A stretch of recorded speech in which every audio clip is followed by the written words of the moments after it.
She didn't envy me, passing it off like CP3. Shawty, she calling me MVP. I be on time, it's something you ain't never seen before. They call me the Dama, really want my whole team to score. Damn, yeah, too icy, yeah, too clean, yeah, my zone, yeah, 2-3, yeah, got shooters that hit from deep, bust like Giannis, yeah, too mean. Bright lights like we at the garden, on P, don't get me started. Whole team walk in, we the party. If I can't make the play, I'ma lob it. If you jump, that's right on your head. Had to put him to sleep, go to bed. I'm a star, drop 50 and left. From the logo, like I'm Steph. Put it up, knock him down every time. Going hard like my life on the line. Catch me on the course, I would've dime. Never losing, I put it on mine. Had to get on my shell, I've been laying low. They get real when it comes to the playoffs. They fight with me, know it's a KO.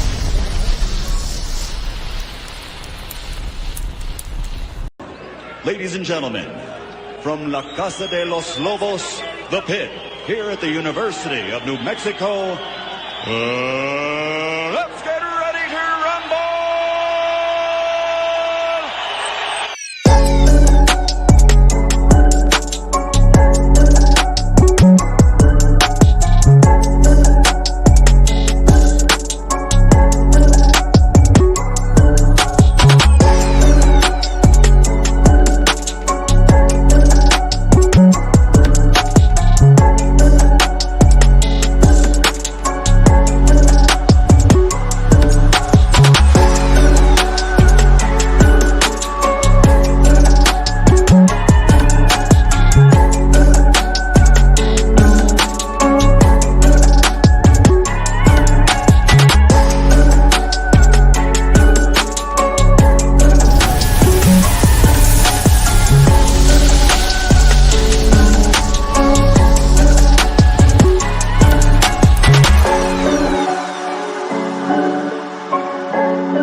Our head coach of our Lobo football program, Bronco Mental.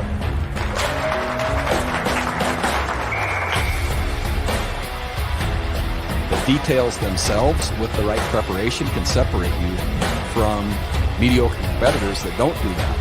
And so, yeah, the attention to detail, I think, drives the execution, or should I say brings the execution to life, especially in critical moments.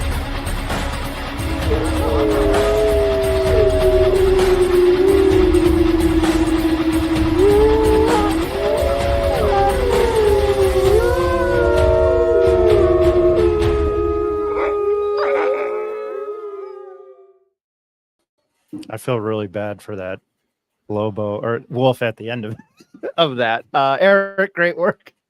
Welcome to the Morning Howl, brought to you by Dulce River Coffee and Bakery.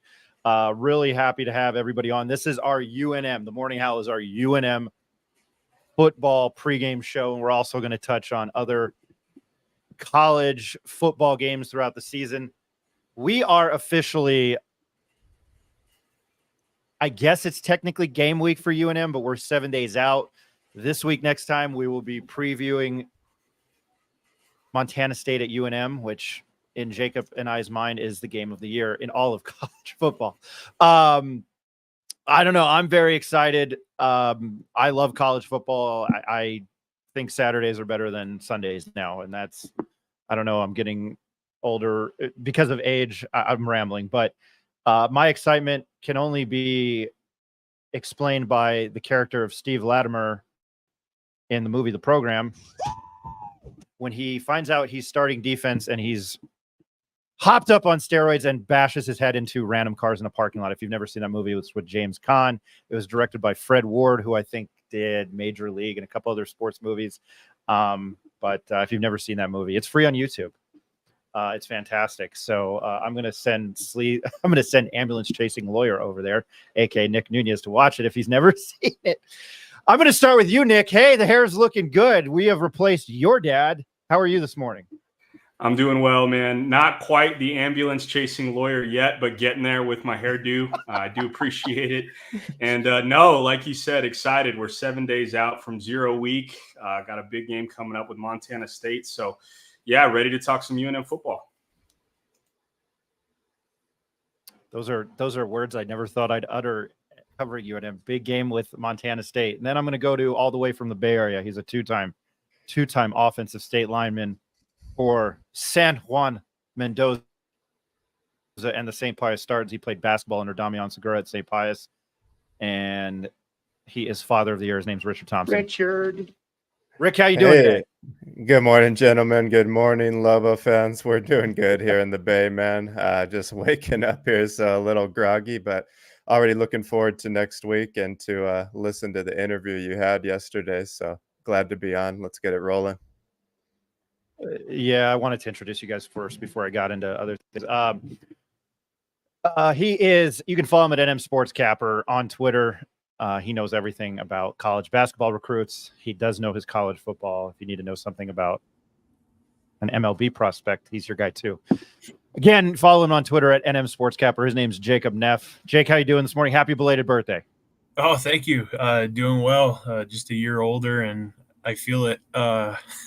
That's for sure. None of them are happy anymore. They're just another year to remind you you're getting old. But excited that college football is going to be back. It seems like we've been missing some college athletics, the major college athletics, and it's that point of the year. So, yeah, excited for football, excited for UNM football. So let's get to it. All right, so a lot to get to today. We're going to have an interview with Luke Weissong. That's going to come later.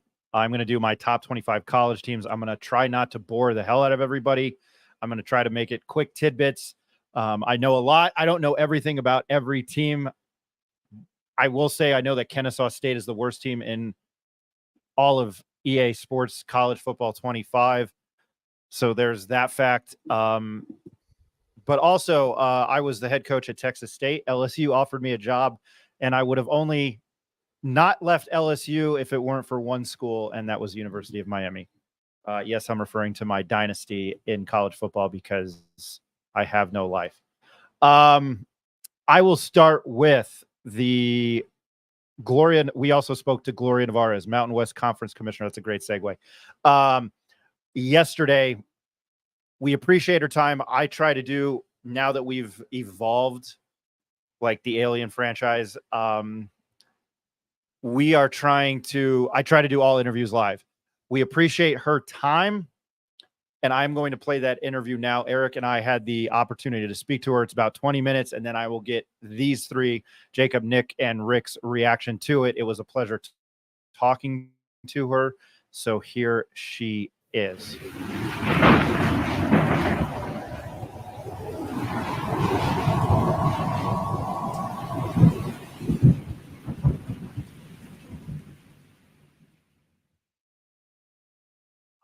Everybody knows my name. It's Ryan Tamori, and we're going to play this interview twice. But I want to welcome my business partner, Eric Moulton, on board. We'll be playing this on our UNM football pregame show, The Morning Howl, and then on the Pit Press Live again. But we have a very special guest, and we are very, very happy to have her on. She is Mountain West Conference Commissioner Gloria Nevarez. Commissioner Nevarez, how are you doing today? Good. Excited for football season. Well, that makes two of us.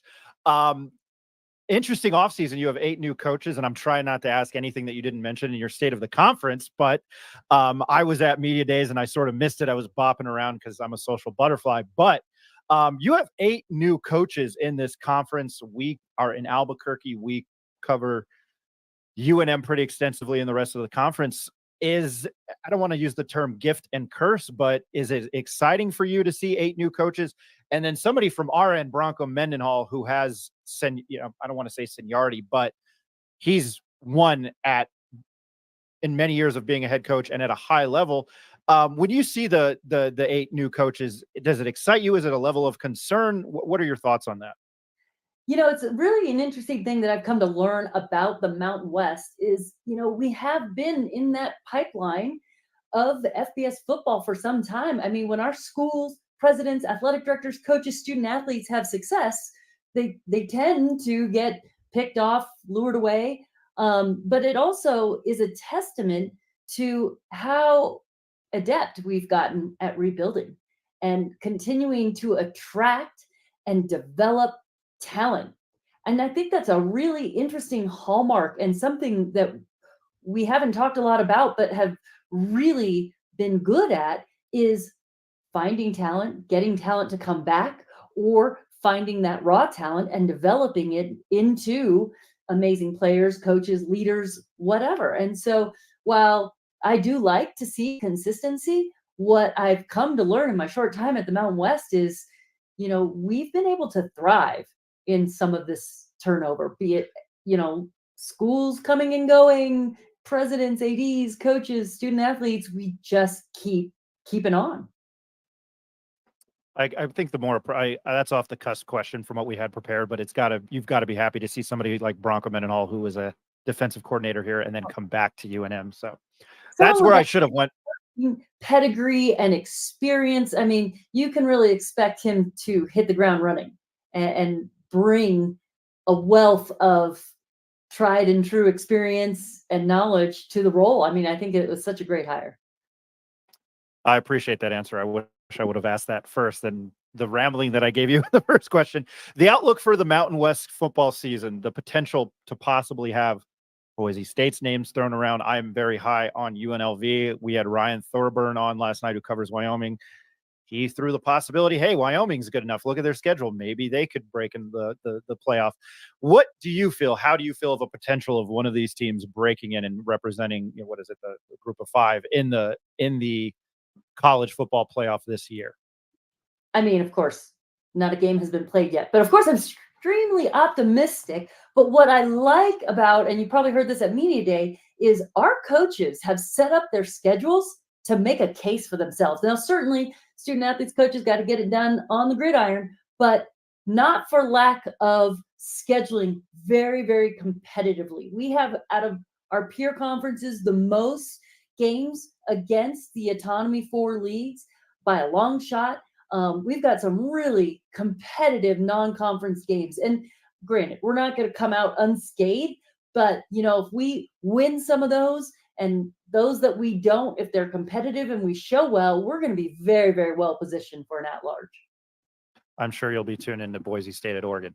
What is your feeling about the Pac-2 editions of Oregon State and Washington State? I'm sure you've heard this, beating it like a dead horse. But now that we are a week away from kickoff for two Mountain West teams, UNM and Nevada, what do you see Wazoo and OSU in long-term plans with the conference? All of that is still TBD, and we all know that they have 2 years to cure their FBS status, and that they are actively keeping an eye on the environment to see if anything else shakes loose. Respect that, absolutely. We're totally focused on this coming football season. I love what they have infused into our schedule. They've certainly helped us pump up that strength of schedule and bring some of those strong games to our home venues, which, by the way, are incredible opportunities for us. If we can get those types of games at home, our fan bases can make the difference. They show out, they show up, and it's amazing. We have some of the best fans in the country. I was very excited to see Washington State coming to Albuquerque. I have New Jersey roots, so this UNM alumni and what we do here, I will be in New Jersey for UNM at St. John's basketball, so I won't be at that game. Not that you needed to know that, just throwing that out there. Do you lose? Does the word realignment? Do you lose sleep over that at night? It has become something that we think about more often than I ever thought we'd think about. It's been an everyday thing. However, I do feel, given the media contracts by different leagues that have been locked in, the CFP, ESPN, and the 10-year agreement and the structure that we've locked in there, and the House settlement, another 10-year horizon. I'm hopeful, optimistic, and I think we are entering perhaps maybe some stability, because the incentives to leaving and moving leagues, better media dollars, more competitive schedules, et cetera, those have kind of been locked up in those things I just mentioned. Now, we still have to keep an eye on the ACC and what's happening with those lawsuits, but I don't think we're going to see an answer to that for a couple of years. I want to ask you a question. Or go ahead, Eric. Yeah, no, just because you were kind of talking about that realignment, and I just want to stick to some recent news, but there a recent Yahoo Sports article came out with the Group of Five summit that should be taking place next week, and you were quoted in that article with just certain topics of discussion like revenue sharing, private equity interest, and the idea of creating a secondary championship for the Group of Five, which would be separate of the autonomy four that you just talked about, but with the realignment and with the expansion of the college football playoff, this would give an opportunity to some of the smaller conferences. Can you elaborate a little bit more on what the G5 summit is and what you look to accomplish next week? So one point of clarification, not looking to create a separate G5 championship. That is a separate concept that was brought to the table, I think, by some private equity folks. But anything that would take us away from our opportunities with the CFP, we are not, as a league, in favor of. So everything we're talking about has to do with, okay, after CFP selection happens, and say there are additional conference champions or very competitive teams that weren't selected in the 12 that play in the CFP, is there something we can do that adds value to the postseason space? So that's a nuanced take on that conversation, but I just want to be clear, we're not looking to create a separate G5 champion. We are committed to being competitive and being CFP.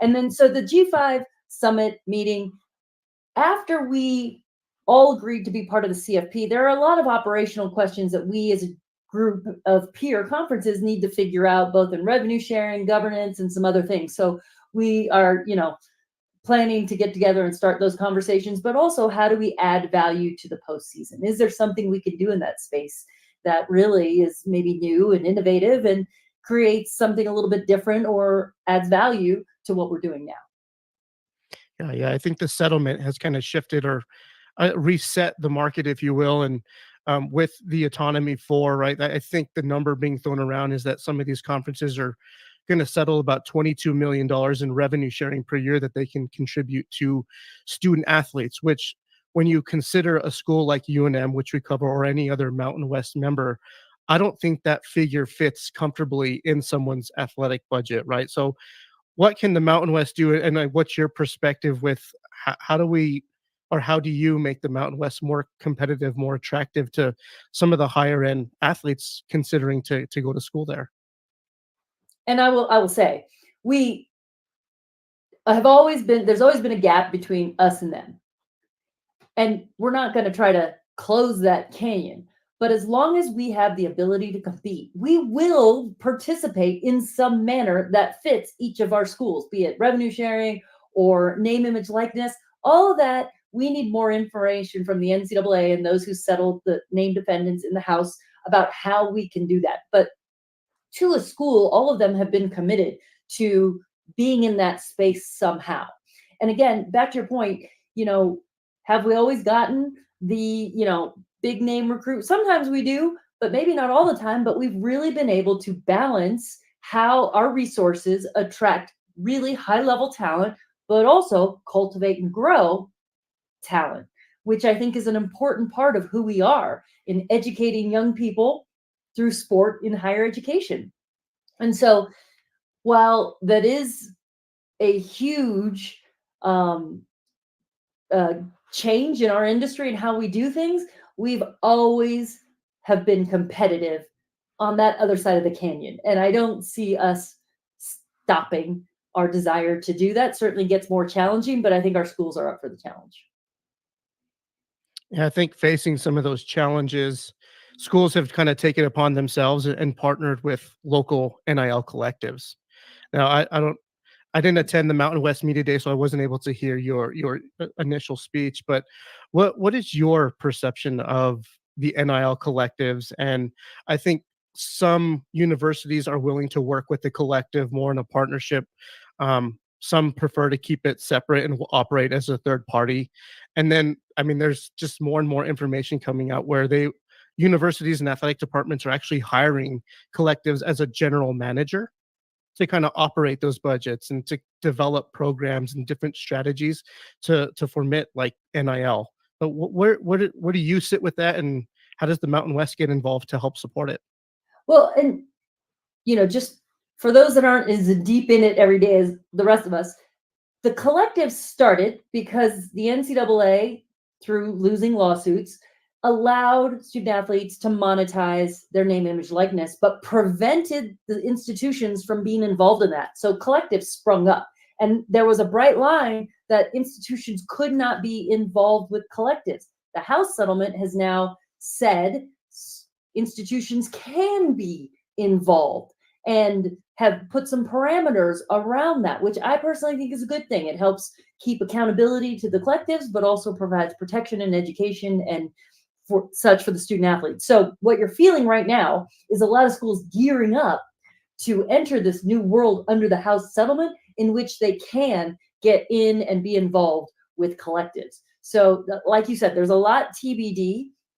Our job as a conference is to constantly try to get the most up-to-date information about how we're interpreting the House settlement, what it really means for schools like us, what it means to be in revenue distribution, what are the reporting requirements, and how can we make sure that our athletic directors have the most current information to make these types of decisions in real time. Go ahead, Ryan.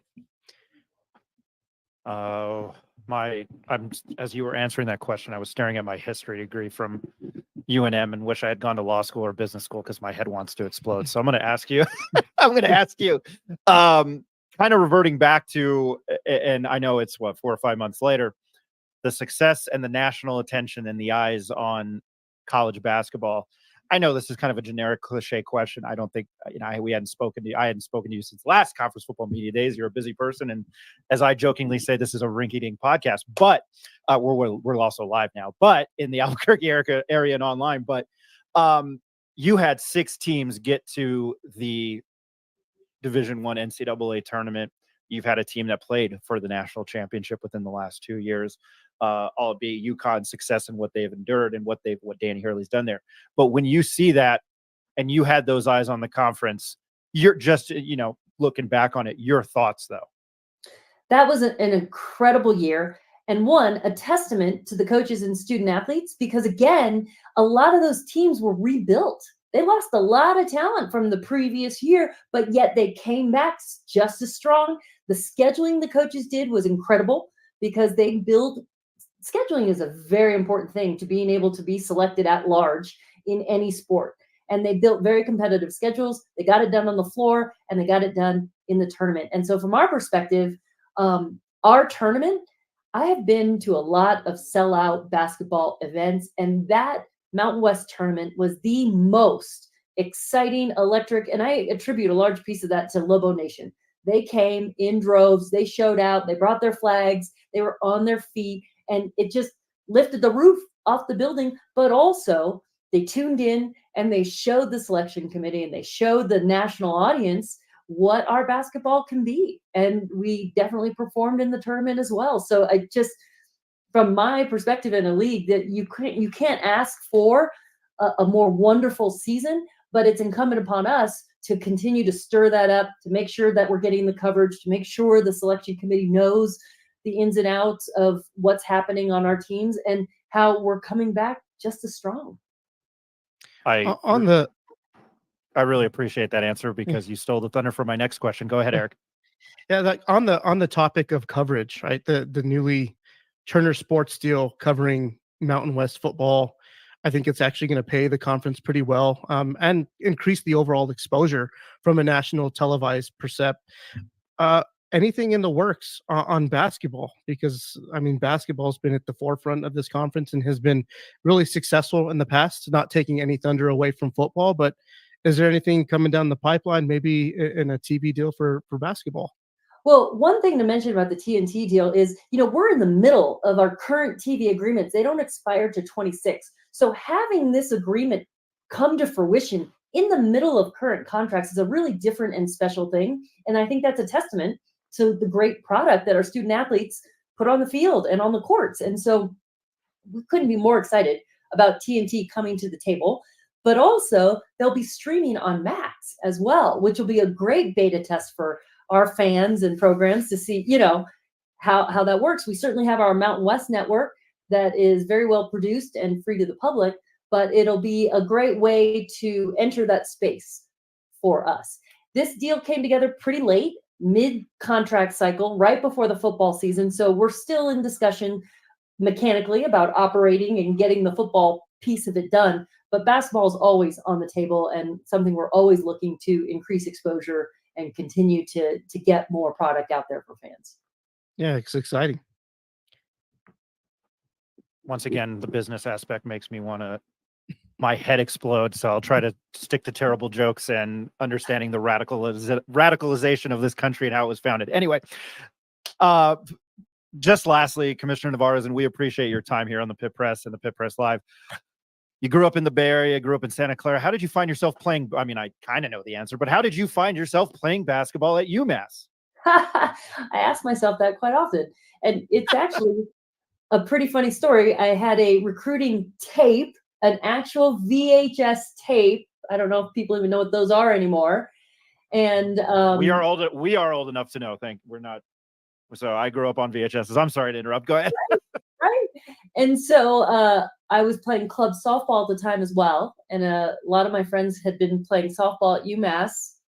One of my besties took my tape, gave it to Elaine Sortino, the softball coach. This was a basketball tape. But Elaine Sortino, the softball coach, was also the SWA, and then passed it along to the women's basketball program. And I got a scholarship and ended up going to UMass, which was an incredible opportunity. I ended up majoring in sport management and worked out. And you have a law degree from Cal Berkeley, correct? I do. Very, very accomplished individual, and you met your husband at Cal Berkeley. Eric, do you have anything else for Commissioner Nevarez? No, again, I just want to thank you again for taking the time to join us. And we were at the pit when you came to visit us. Was it last year or the season before? So, oh my gosh, it seems like a lifetime ago, but yes, it was almost a year ago. She is the Mountain West Conference Commissioner. Her name is Gloria Nevarez. Commissioner Nevarez, thank you for your time. Thank you for taking 19 minutes and 5 seconds out of your busy day to join us. You have a good day and a good weekend. Well, thank you for all you do for us, and I look forward to seeing you again this season. We appreciate it. You have a good one. Thank you so much.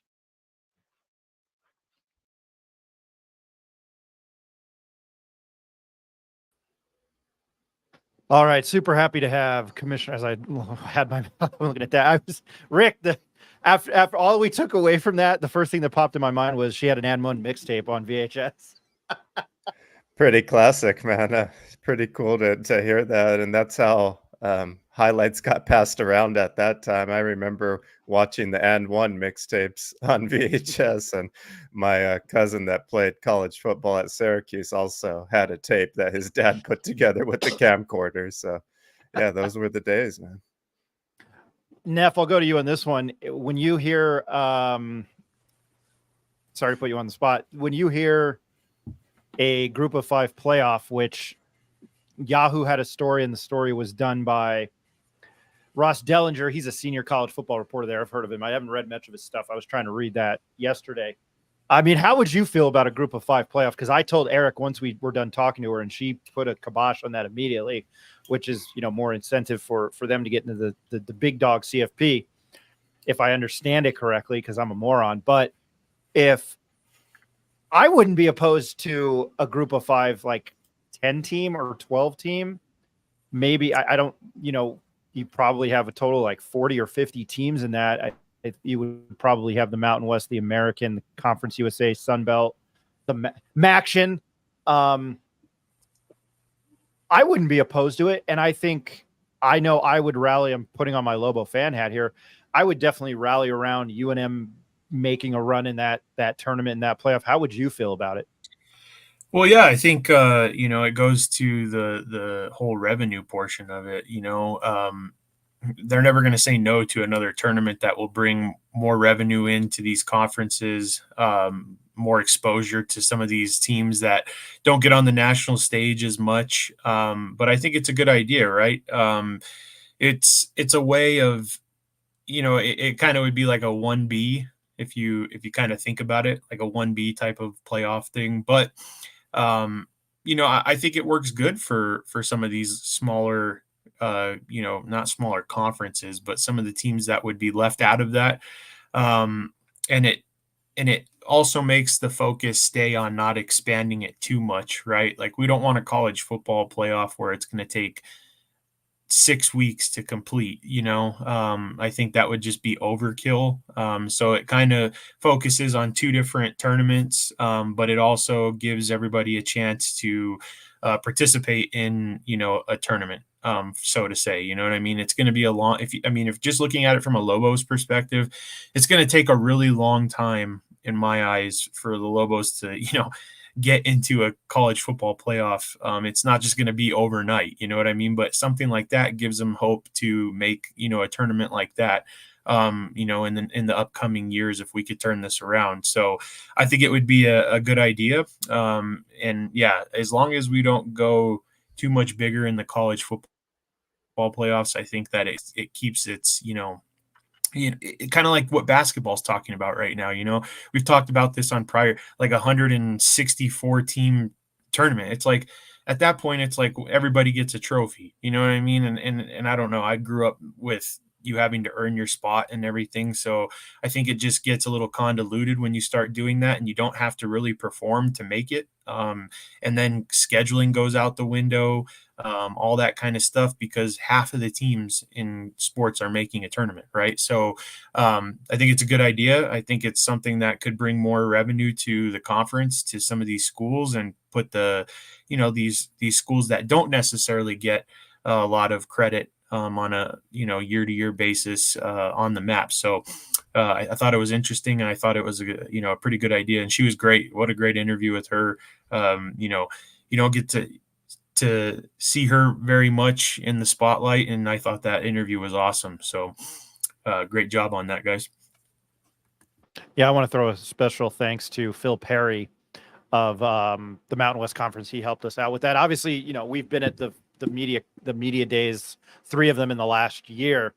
So they've gotten to know my face, and I think Javen Hunley probably might remember me from the Daily Lobo. I could be wrong, but he's probably met a lot of people, and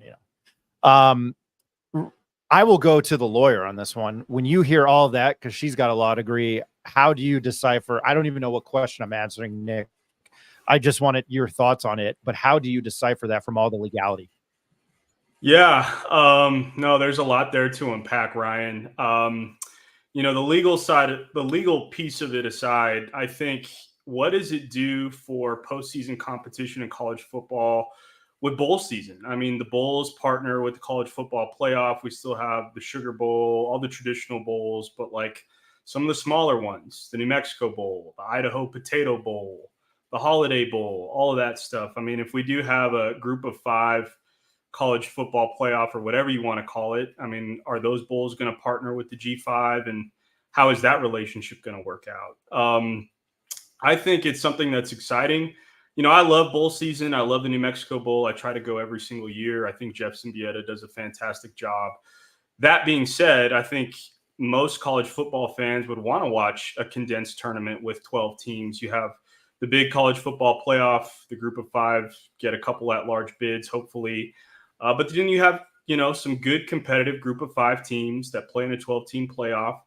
I think people would rather watch that than watching a bunch of bowls. Gives you more incentive. You win a trophy, you win a championship. So I would be for it. I think it's in the works. There's definitely a lot of wrinkles they got to iron out with that, but I think it would be exciting for sure. I just want to add too, because Nick brings up a good point.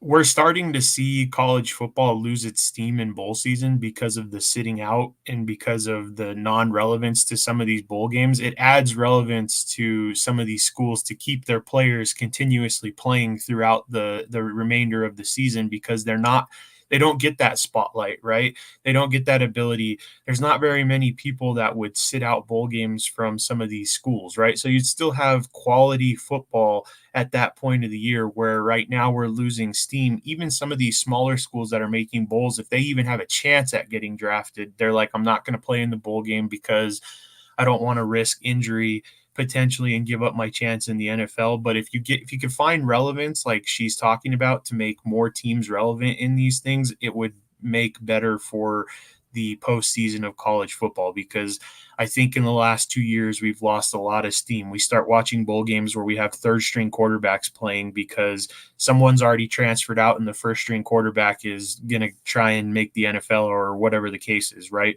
And you've got to find the ability and the way to make it more competitive and make it more watchable for the fans, and this is a way of doing it. So I just wanted to add that in. We live in a world, I'm going to get Rick's thoughts on it. We live in a world where if you would have told me Georgia beat Florida State 63-3 in a bowl game, I would have told you I thought Florida, I said last year, and it's hindsight 2020. So, it is what it is. But early on in September, I had said, I thought Washington and Florida State were the two best teams. Obviously I was proven incorrect by Michigan, but it's also a catch-22 because I didn't like the fact that, Caleb Williams sat in. Then Mason Miller enters the Holiday Bowl and lights up a pretty good Louisville team. It's weird to me, but I agree with that. I think it loses its muster. I mean, look at Jeff Simia is a friend of ours, but if you look at what the games and the matchups he's had in the New Mexico Bowl, go back 2 years ago, SMU and BYU, who played in the legendary Holiday Bowl in the early 80s. That game was decided by a 2-point conversion.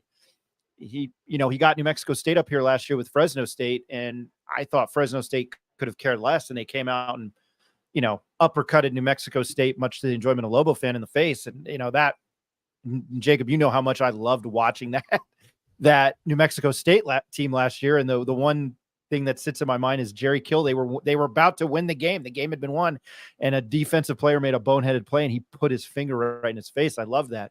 But yeah, I think that's kind of like a counterpoint. But I mean, Avery Johnson stepped in for Will Howard in the Pop-Tarts Bowl, and Avery Johnson now is probably a Heisman Trophy candidate, not this year, but next year at Kansas State. I don't know. I think it's counter, but I agree. I wholeheartedly agree with you. The first thing that popped in my mind was USC and Mason Miller last year. Rick, I wanted your thoughts on that, on the Nevarez interview and the college football playoff. Yeah, I think anytime we're talking about more football and is a good thing. And I think in this way, kind of in a NIT like format where there's a secondary tournament, I think you guys are kind of hitting some of my thoughts. It might keep guys around to finish out the season, or they still might not care and want to transfer out as soon. It might not really solve that problem in my eyes, but it might keep some guys around longer to the end of the season. And I think, Nick, you're hitting on a good point. They'll have to find a way to intertwine the bowl games with this new this other playoff if there is another tournament. Similar, I think they've done a great job with the big college football playoff of keeping the Rose Bowl, keeping the Sugar Bowl as the semifinal games or whatever they are.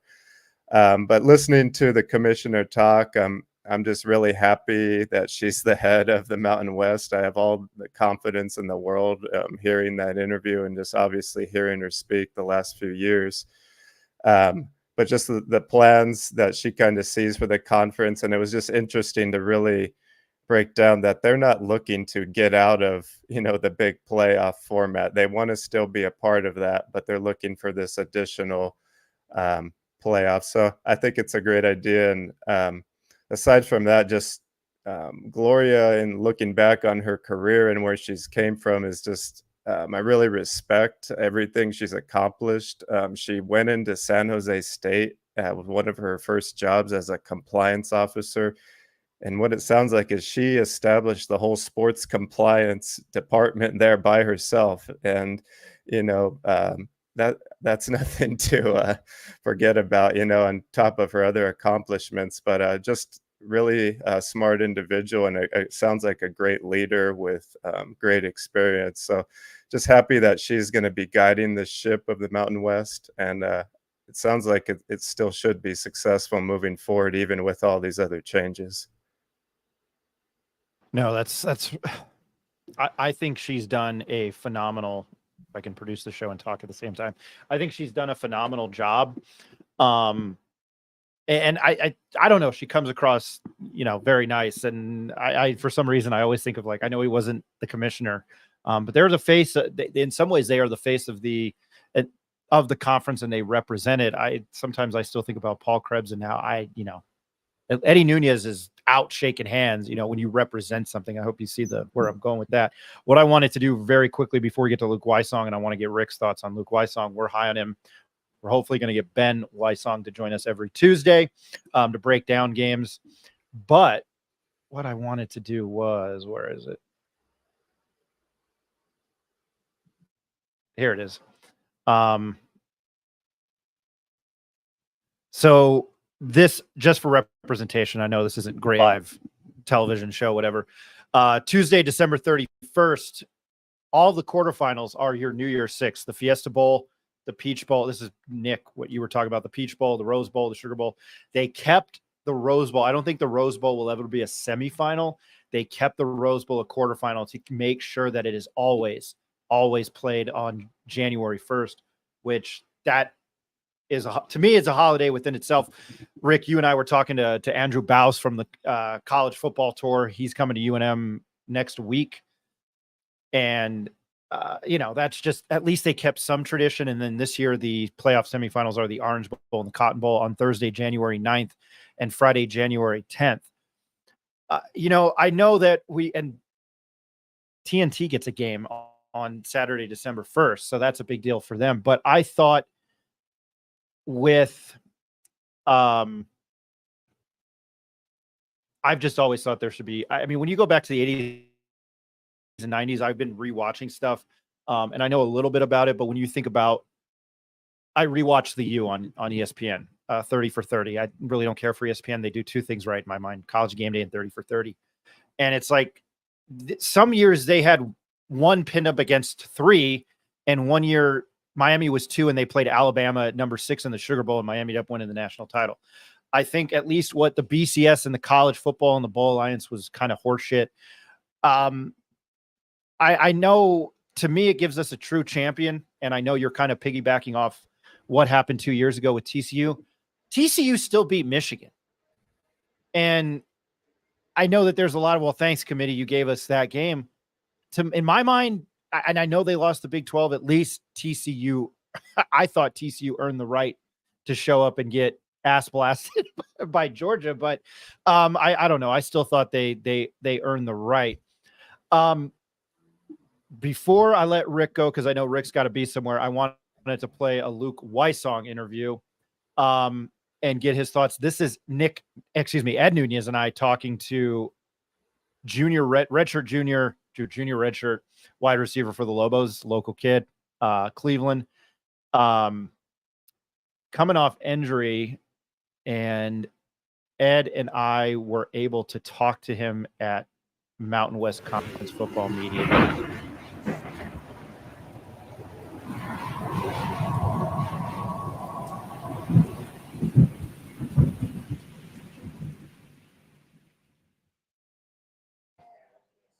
All right, we're back with the second half of the two Lobo players here at Mountain West Conference Football Media Days at the lovely Circa Hotel and Casino. He's an Albuquerque kid. The name travels far. We've had you on our podcast before. His name is Luke Wysong. He's a wide receiver for the University of New Mexico. How's Vegas treating you thus far? It's been great. I'm so honored to be here. It's been so much fun. I asked Gabe really, right off the bat. Actually, okay, let me backtrack. Did you opt to be in NCAA football? Yeah. Perfect. Okay, can I ask why? I think ever since, every little kid's dream is to be in a video game one day. So once I got that opportunity, I was like, absolutely. I love that answer. Yeah. I'd be like the first. Anyway, that game is my childhood. Yeah.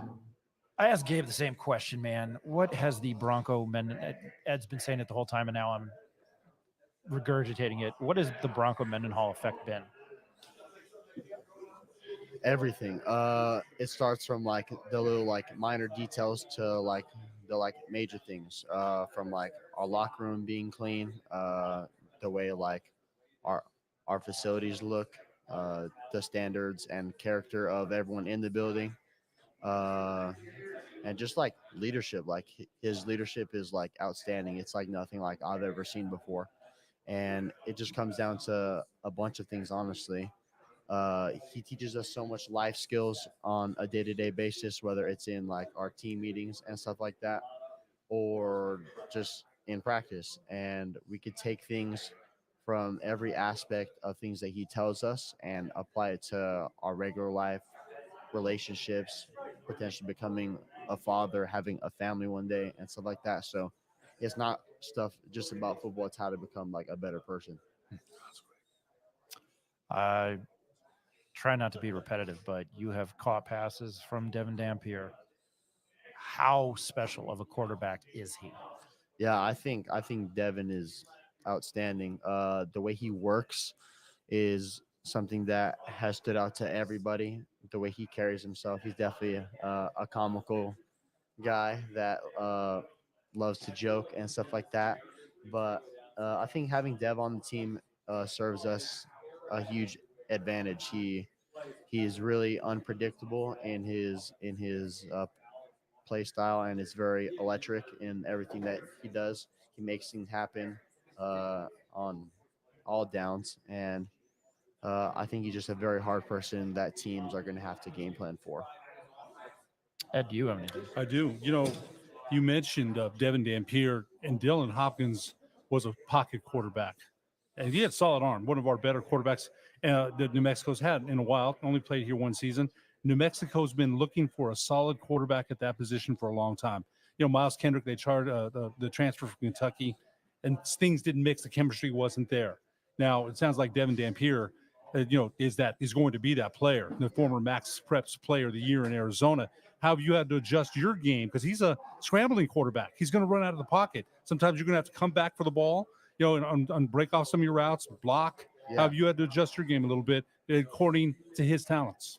I think I've actually, instead of adjusting, I've been able to revert my game back. Because in high school, whenever I played at Cleveland, I played with Jeff Davison, who's now one of the quarterbacks at New Mexico State.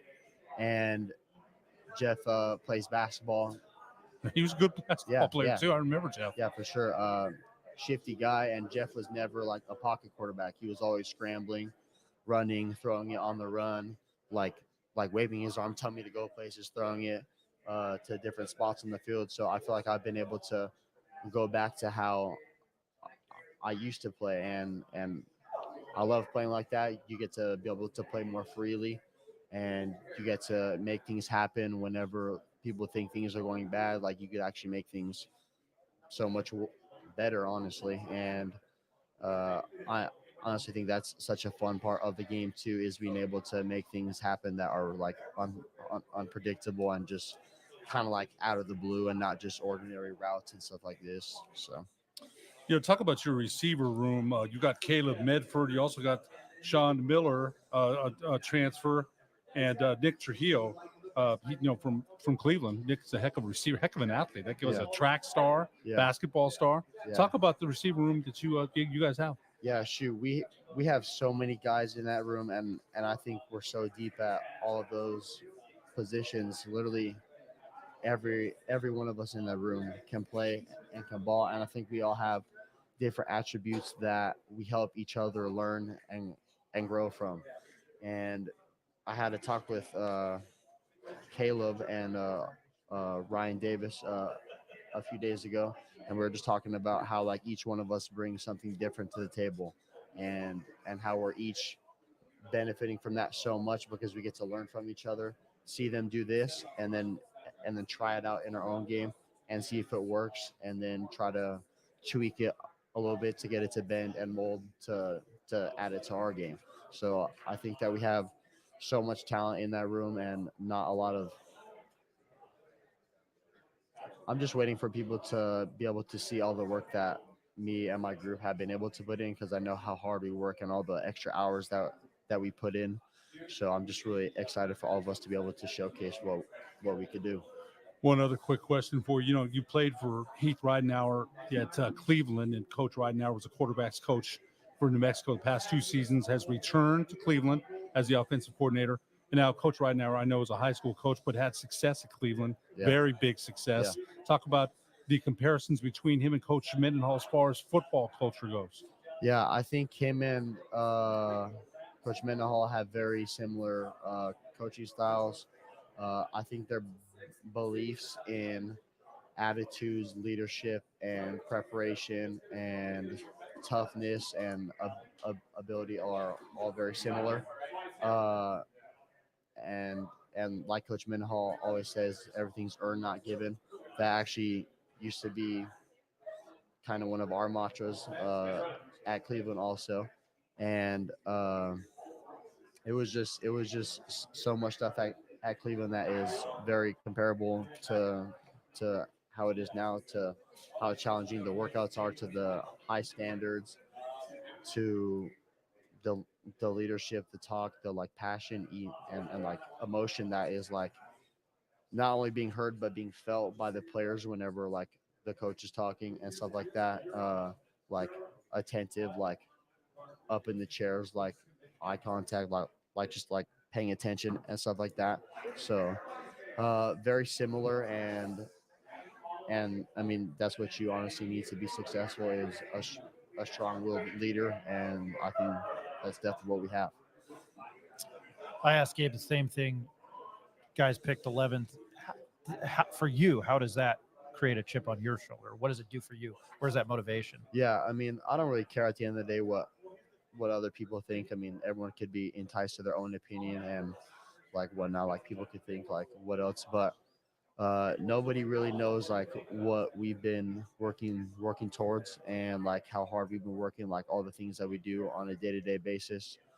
I don't think is seen much places else in college football, especially to the earn not given standpoint. Like we literally had to earn workout gear and stuff like that. Wow. And just being able just to be humble and be grateful and have that sense of achievement of being able to earn gear, earn clothes, and like just like earn the stuff that we have instead of like going someplace and just getting like a bunch of things like given to you. We literally had to start from zero and build it up. So Even your number.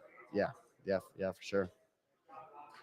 How, you know, you're from the Albuquerque area, central New Mexico area, and you had success at Cleveland. How would it be starting, and you've got some time left to play, rebuilding this thing at UNM? What would that mean to you?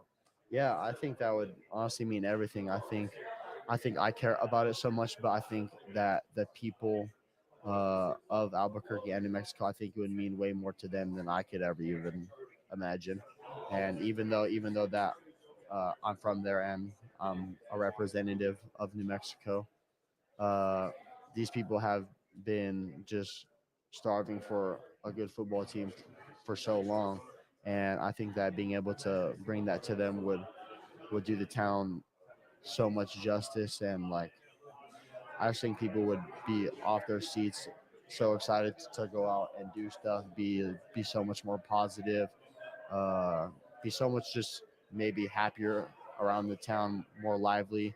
And instead of like me going places and be like, oh, like you play for like Lobo football, like they suck, blah blah blah. People could be like more lively and be like, oh, like you're like a UNM football player, like want you in their restaurants, like want you in their business, like in the community and stuff like that, and just be proud to have that shield or Lobo on your chest. I hope you have never been turned away because you play Lobo football, because that would piss me off. So we're going to talk to your uncle tonight on our live show, who played at UNM football, and I asked you earlier about him. What kind of character is he? I mean, I just see you smiling right now. Yeah, so, yeah. Talk about him a little bit. He's probably watching right now, but we lost internet, so it's just going to be audio. I'm sorry, but anyway. Okay. But yeah, he's definitely a character for sure. Love him. He taught me a lot about running. I actually talked about that earlier on one of the other 80 rooms I was in. But we're glad we were last. We hope we're the most special. but yeah, he means a lot to me, and just having him around is great. So I just feel very honored to have him in my life. Ed, do you have anything else? One last question. Does it surprise you how fast, you mentioned Coach Gonzalez was a family oriented coach, but it seems to me that Coach Mendenhall is family oriented, but detail oriented to the 100th power. Yeah. I mean, no numbers yet. That's normally everybody, like I was telling Gabe. It's not even numbers, man. It's gear. No, and stuff. That's gear, insane. numbers, the whole thing. Things That's that you may insane, have taken for granted in the past are being said you have to earn. Yeah. Does it just surprise you that everybody's kind of put their trust in Coach Mendenhall as much as they have already? No, it doesn't surprise me because I wish people could, because you could like describe him, like how he talks to people. Like I could say he talks with emotion and like passion, like enthusiasm, all this and that. But like unless you're really there, like hearing it and like feeling what he's saying, like you can't really understand it. But like you could tell just by the way he talks and by the way he carries himself and acts that like this is something that really means so much to him and that like he's really passionate about. And I don't think it's hard for anyone to believe that what we're doing isn't going to work, because I've never been through anything like this in my entire life. And like I heard Gabe say, like this is going to be like Coach told us, like this is probably going to be the hardest thing you've ever done in your whole life. And like he's always been so honest with us, and it has, like these past like 6-7 months have been the most challenging physically, mentally, emotionally, just with everything that we've been through. But yeah, it's honestly crazy. You're getting back on the field week 0, games on FS1, Montana State, at home opener, season opener. You're going to be back on the field. How excited are you? I'm so excited. I feel like I haven't been able to play a solid game in front of my hometown in a while, so I'm looking forward just to going out there and just being me. And I feel like that's when I'm at my best, is just being me in my zone, doing my thing.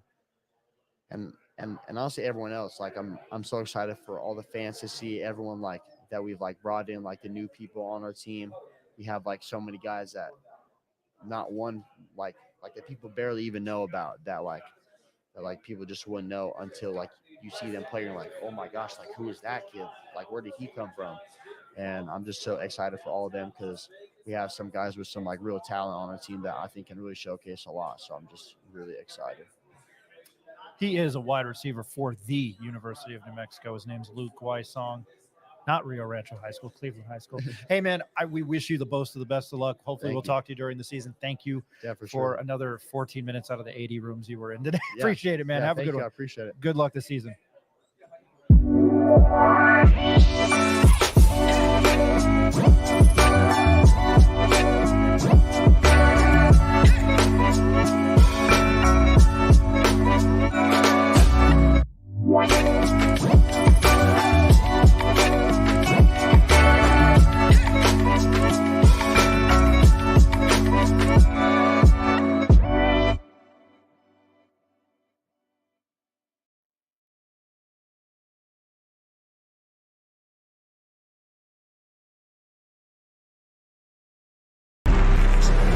Let him cook. Let him cook now. Let him cook. I said let him cook.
Welcome back to the Pit Press Live. Let me produce the show while I'm trying to host it. All right, there we go. My name is Ryan Tamori. This is not the Pit Press Live. This is the Morning Howl. We are a UNM football pregame show that was embedded in my mind.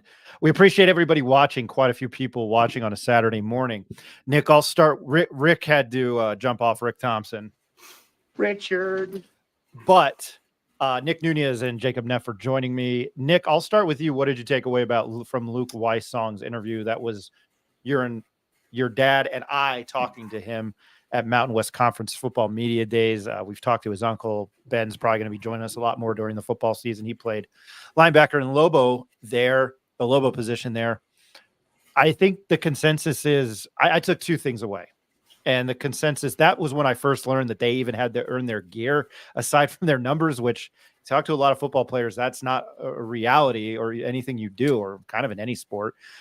And then his health and getting back on the field next Saturday against Montana State. But what did you take away from that interview? Yeah, no, I think you hit the nail on the head. I'll start with your second point, Ryan. This is a guy who played 4 games last season, had a pretty productive sophomore year. I think he was second or first on the team in receiving yards.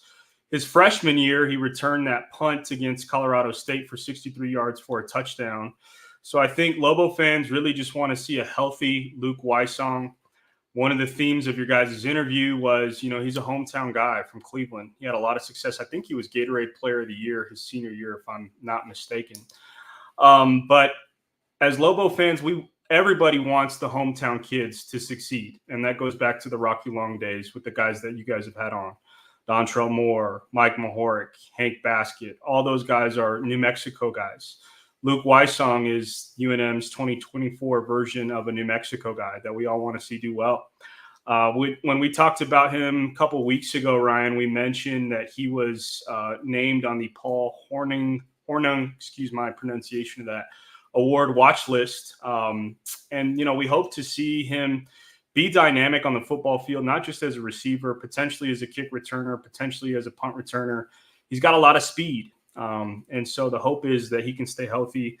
To your first point about the culture, I think that was one of the first questions you guys asked him, or that you asked him, Ryan. What is the Bronco Mendenhall effect? He started out that answer with, you got to make sure your locker room is clean. I mean, at work, I don't even make sure my desk is clean. But for Bronco Mendenhall to make sure that these guys are, from the time they get into the facility to the time that they leave, that is embedded in their minds. And I think it's the little things, the attention to detail that's important. And I'm hoping that produces results on the field and that UNM has some success. So I was encouraged by the interview and, again, wish Luke Weissong well this season. Same. We'll play Gabe Lopez. I keep calling him Gabe Lucero because I know a Gabe Lucero from Pius. Gabe Lopez. He's a defensive end for the University of New Mexico, and he transferred from Washington State. I'll play that at the end of this. We spoke to him prior to Luke, so sorry for the continuity there. But Jacob, I'm just going to throw this question to you because of the whole leadership. When Bronco Mendenhall was hired, you thought it was a good hire. You hear one of his players now talking, and the whole thing has been identity culture. Nick, your dad, it's identity and attention to detail. You played football, Jacob, but when you hear that, probably not the highest hopes of this year, I know in your mind, but when you hear a kind of interview like that, where's your mind stand? Well, I think it gets back to the basics of football, right? And kind of they need a reset, right? I mean, it hasn't went well recently. That's not anything that nobody can see. But it's back to just paying attention to the focus on detail. And that's kind of where this team needs to go, right? Especially when you were one of the most penalized teams in college football last year. Those types of things are going to be important. He's not just looking at on the field, he's looking at off the field as well. When you talk about earning your number, earning your gear, earning this, that makes you have to play for it, makes you have to show up and do what you're supposed to. It sounds a lot like a high school thing, but honestly, it's a reality check for some of these players, right? Yeah, you're college football players, but you have to perform like them as well, right? So, I think this is the start of something that's different, right? I don't know, I can't really speak to how Danny ran the program or anything like that. If it was, anything like it, it sounds like this is something that's different, because I don't think they would touch on these little small details like that if this was how Danny ran things. But, I think he'll have this team, competitive again at some point. And like I said, and you said before you asked me this question, I don't think it's something realistically that we can expect it to just be a 1-year turnaround and we're all happy. I think it's going to take some time, but it encourages me to hear him, focusing on those small things. And if you think about it, this is probably the approach that he's taken at the bigger schools too, right? I'd assume that you don't change your style moving from one place to another. So it's encouraging to me. I still like the hire. I still think it's going to take some time. I'm not going to be, somebody that's ragging on him after year one. But I think if they maintain that mentality, we're going to see a change in Lobo football, and we need it, right? It would be so nice to see Lobo football back into bowl games and being competitive again. No, appreciate that answer. We are going to switch gears here. Yeah, that's word of the day, gear. I hope my buddy Mike's watching. Gear. I am a big college football fan. Neff is. I can't keep tabs on all the transfers. I try. I own this business, and then I work a full-time job. It's sometimes it is hard. But I'm more amped. The last few years, I've been more amped for a game that I already love more so than the NFL. I think the NFL's king. I had Colby Dant on from the Sports Gambling Podcast Network, and he's the host of the College Football Experience and the College Basketball Experience. I think very quickly, I think the Super Bowl has lost its luster, or it lacks. It just the logo's the same. I don't like what Goodell's done. I used to like the uniqueness of each Super Bowl logo being different, but now I'm sounding like a grumpy old man. So what I'm going to do now, this is my top 25. Nick, if you know anything about the program, you can chime in. I've taken some time a little bit more on teams that I really like, and it'll show. But it's essentially a top 25 in one. My top two are kind of 1A, 1B. You probably know who they are. It's nothing different, but my top 25 there is a little bit different. And I'm not going to try to bore you. It's just content. The polls mean whatever to me. Really, they do. But this was something that we thought we could have fun with. I could have fun with, learn a little bit more about the teams, able to praise, talk a little shit. And if you're watching, I know this, and I will quote one of the shows that came out this summer, Tires. If you haven't watched it with Shane Gillis, and I've played it on your people fucking hate it. People will probably hate this list.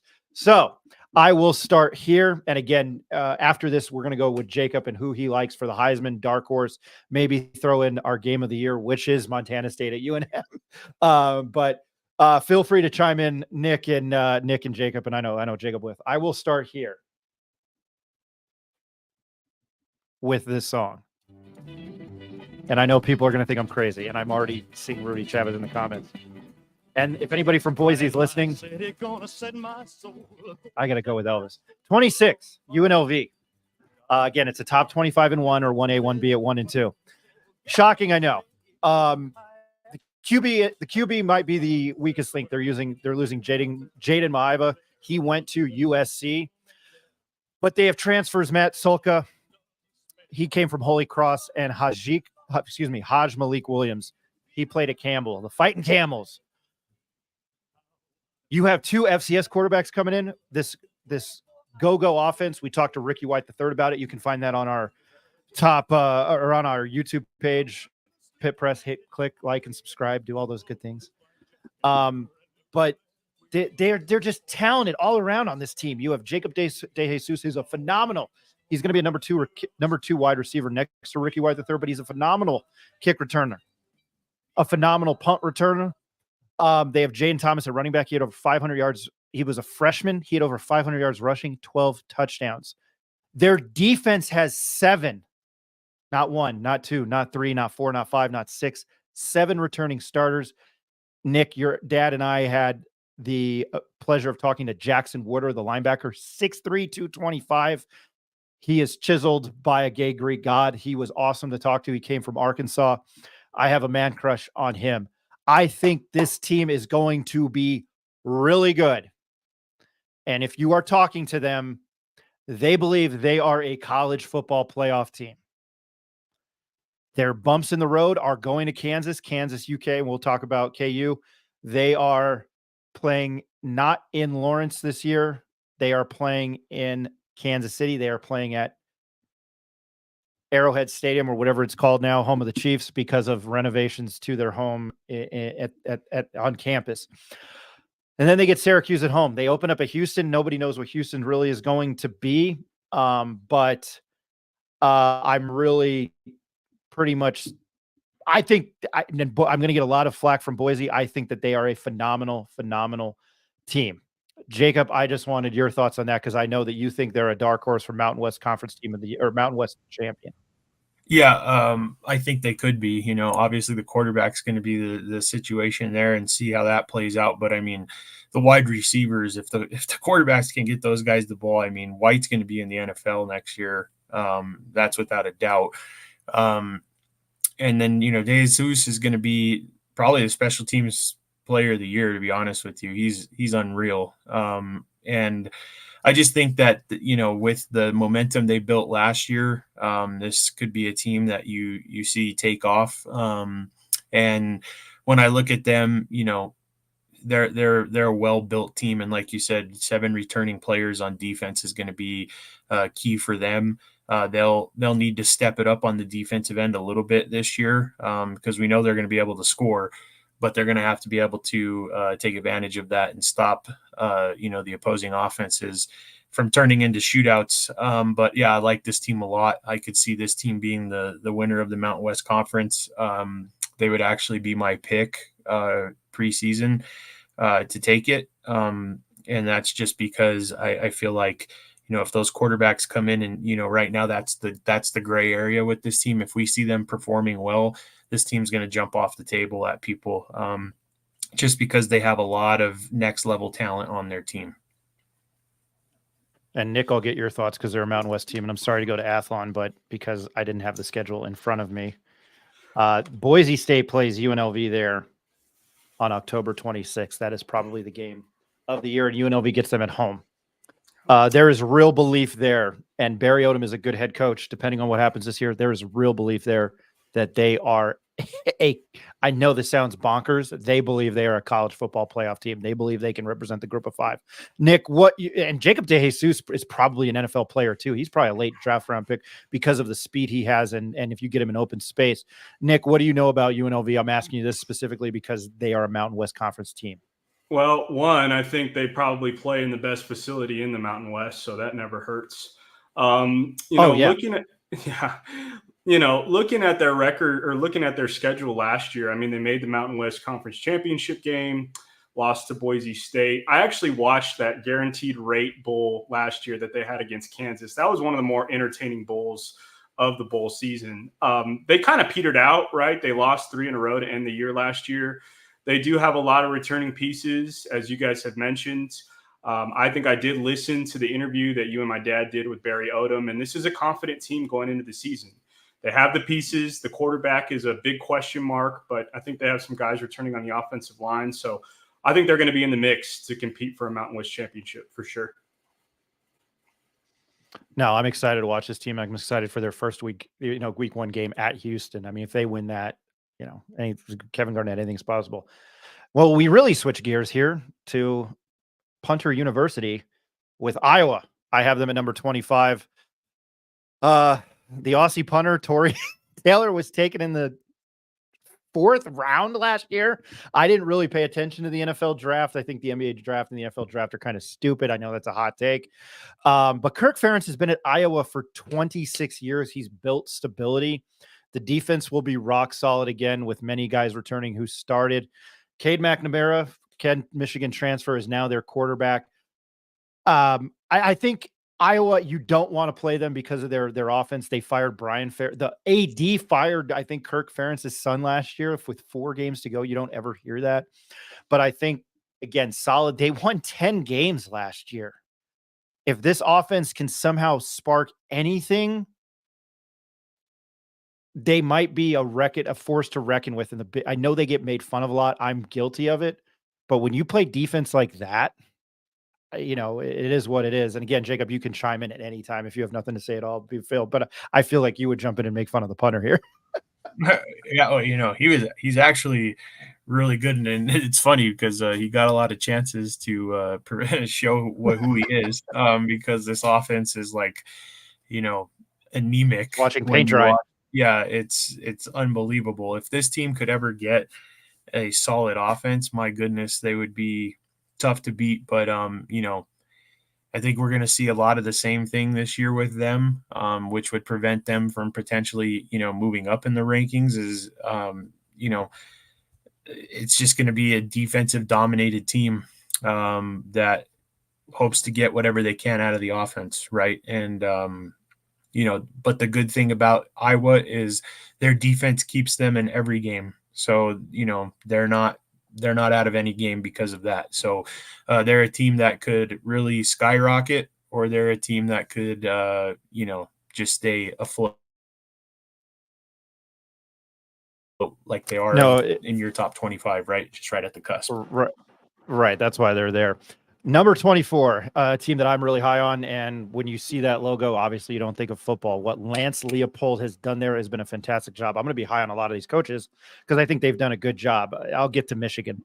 Jalen Daniels is back. He was a preseason last year. I think was preseason Big 12 Player of the Year. The Kansas quarterback was the Big 12 preseason Player of the Year. What he's done at Kansas, they are rebuilding that team. I'm excited to watch them play. I'm excited for that UNLV team. They also have Devin Neal, the running back. These guys are NFL draft capability. They have 30 seniors returning. Talk about depth on KU. I'm excited to watch, this team play. It's a real opportunity though, for what, because of conference realignment. And if Jalen Daniels can stay healthy, Devin Neal can stay healthy. They've got some weapons at wide receiver. It's a real opportunity for Kansas to win the Big 12 and make this, first ever 12-team college football playoff. I'm excited to watch them play, and Rock Chalk Chicken Hawk. I'll get to KSU in a bit. Number 23, Texas A&M. Aside from being a cult and weird shit that they do, I am going to miss Jimbo Fisher because he started saying a lot of batshit crazy things last year. However, I do like Mike Elko. He did a great job at Duke. Once again, I'm transitioning from a basketball team to a college, college basketball school or college. What he did at Duke with a college basketball school, and he won at Duke, and Lincoln Riley's transferred over to Notre Dame. They're going to go as their offense goes. Connor Wegman. Their schedule is favorable. They get Notre Dame, I believe, week 1. Excited for that game. They get Notre Dame, LSU, Texas, all at Kyle Field this year. I would say probably the consensus is they go 8-4 and 9-3 is a ceiling. Number 22, I've got USC. I'm a defensive guy. I don't really like teams that can't play any lick of defense. Not sure what to expect out of Lincoln Riley's 3rd season in LA. Mason Miller, he showed off in the Holiday Bowl. They beat Louisville. He should have a phenomenal season. I think I've heard rumblings that he is probably just as good of a quarterback as Caleb Williams. I know what I just said. I'm wondering how their defense will be, if it will be more physical in the Big Ten, because Lincoln Riley is known as a finesse coach. It's nothing hard hitting. And I think it's very odd. They stole UCLA defensive coordinator, UCLA, their rival, D'Anton Lynn. He takes over there. We'll see how USC does. And now I got to go to a place I visited and loved. And I know the song gets annoying. Tennessee. I love the song. Watch out. And Neff, I will ask you about this because I texted you about him. And you're like, he is dirty as you know what. Dirty as F. Love Knoxville. Nico Iamaleava is their quarterback. 5-star recruit. at the position. He is considered the best quarterback they've had in years, and that's even like I think a diss on Hendon Hooker. If you saw his highlights with the Lions this past week, Hendon Hooker was my guy, and that's saying something. And again, Peyton Manning went there. Watch out for their defensive line, in particular James Pierce Jr. He is probably a top 10 draft pick. Jacob, I will go to you on this about Nico Ihamalaava. Yeah, so you got Don't to worry about pronouncing his name, but he's good. Yeah, no, you got a taste of him last year in the bowl game because of the situation where people were sitting out Milton, going to the draft. This guy's the real deal. He is going to be he's actually somebody that I bet preseason to win the Heisman. And it was before I think he opened up at around 20-1 and he's dropped all the way down to like 11 or 13-1. He is ridiculous. His arm strength is crazy. He can scramble. And this just to, he's going to be in an offense that's always top notch, right? Josh Heupel's going to have those guys running, and he's a perfect fit for it. I would be scared. It's just Tennessee's defense is what you have to be worried about, right? But this offense is going to run on all cylinders, and he's somebody that I could see at the end of the year getting Heisman looks for sure. No, I'm excited to watch them. I'm excited for Nico. Oh boy. Ihamaleava. I taught myself how to say Tagovailoa, so I can do that. I even didn't think I'd say it right there. Anyway, number 20, staying in the Sunflower State. Avery Johnson is set to be a stud with KSU. He could be a Heisman candidate. Chris Kleiman has done a great job there. I don't know what's going on with football in the state of Kansas, but these are two very, very good teams now. It was kind of like a Bill Snyder rebuild. I always think about Michael Bishop. Texas A&M ruined them in the 1998 season. They probably should have played Tennessee for a national title, and T. Martin, Phil Fulmer. What he's built at KSU has been a phenomenal foundation. Plus, they are the defending Pop-Tart Bowl champion. Don't take them lightly. Number 19, I think I'm going to get a lot of flack for this. I think a little overrated, but I did put them here. OU. How will Brett Venables replace Dylan Gabriel and the transition in the SEC? They have 5-star quarterback Jackson Arnold. Venables is a defensive guy. I'm curious how that will transition into the SEC. Here's another team I'm kind of high on. NC State. You get Grayson McCall. He transferred there, I believe, from Coastal Carolina, or he went from Coastal Carolina to another place. I forgot about that. But how will Dave Duran, the head coach there, and the staff program, how will they adapt to this year with the ACC, with Florida State? Miami's supposed to be good. I'll get to them. This would be their push to win an ACC title, I think, this year at NC State with the quarterback and the talent they have. They have a great wide receiver in Kevin Concepcion. He is fast. I am looking forward to them. I think they've got a couple of studs on the defensive line or on the defense. Number 17, and this is week 1 for UNM. Again, this is one of the more teams I'm going to elaborate, and I will go to Jacob. Brett Brennan from San Jose State takes over for Jed Fish. Noah Fafita and Tatoria McMillan, wide receiver quarterback combo, might be the best in the country. Fafita did it as a freshman. They went 10-3 last year. They had a much better defense than I think people realized. They stormed back to kick the crap out of OU in the Alamo Bowl. Linebacker Jason Manu returns 116 tackles in 2023. They are transitioning to the Big 12. Utah, September 28th, I believe, might be their only way, standing in the way of what could potentially be a Big 12 title for their first week or for their first year in the Big 12. I'm really high on this team. I think they have all the pieces. This is not because Danny Gonzalez is on the special teams staff. He's the coach there. Jacob, your thoughts on Arizona, because you love Noah Fafita. Yeah, this guy, I think you remember this last year when he took over. I was like, this kid can play. He was a freshman. Nobody really knew who he was, but the injury opened it up. I mean, this kid's great. He's a little undersized, so I think that might hurt him at the next level. But man, he can sling it around, and he's got so many weapons over there. Tet McMillan is unreal. And a lot of people who don't watch Arizona football will definitely get a taste of him this year. He had 90 catches and 1,400 yards and 10 touchdowns last year. And that's probably only going to potentially stay the same or grow because they lost Jacob Cowing to the San Francisco 49ers. He was drafted there this year, but he's got a lot of weapons. And I think this is a team. This is another guy. This is literally my dark horse for Heisman. The Heisman winner this year is Noah Fafita. I could see this guy hitting the stage, and everybody knows who he is now, especially with this conference realignment. But yeah, he's a stud, and I'm pretty high on this team as well. And we'll get to watch him against UNM too, so even better. Ryan, I'll chip in a little bit on Arizona. I mean, we can't forget about Ja'Cory Krosky-Merritt. That's where he ended up. I mean, his transfer story was U of A, Ole Miss, back to U of A. He reunites with Danny Gonzalez. 1,700 rushing yards last year, 18 total touchdowns for UNM, I think. So he's another weapon that they're going to have, and just excited to see what he can bring to the table at U of A. Forgot about Bill when I was putting this list together last night, this morning. I can't believe that. Thank you, Nick. This is why I'm glad you stayed on. I always appreciate when you join the show. You know that I'm not blowing smoke. Next team I am also high on.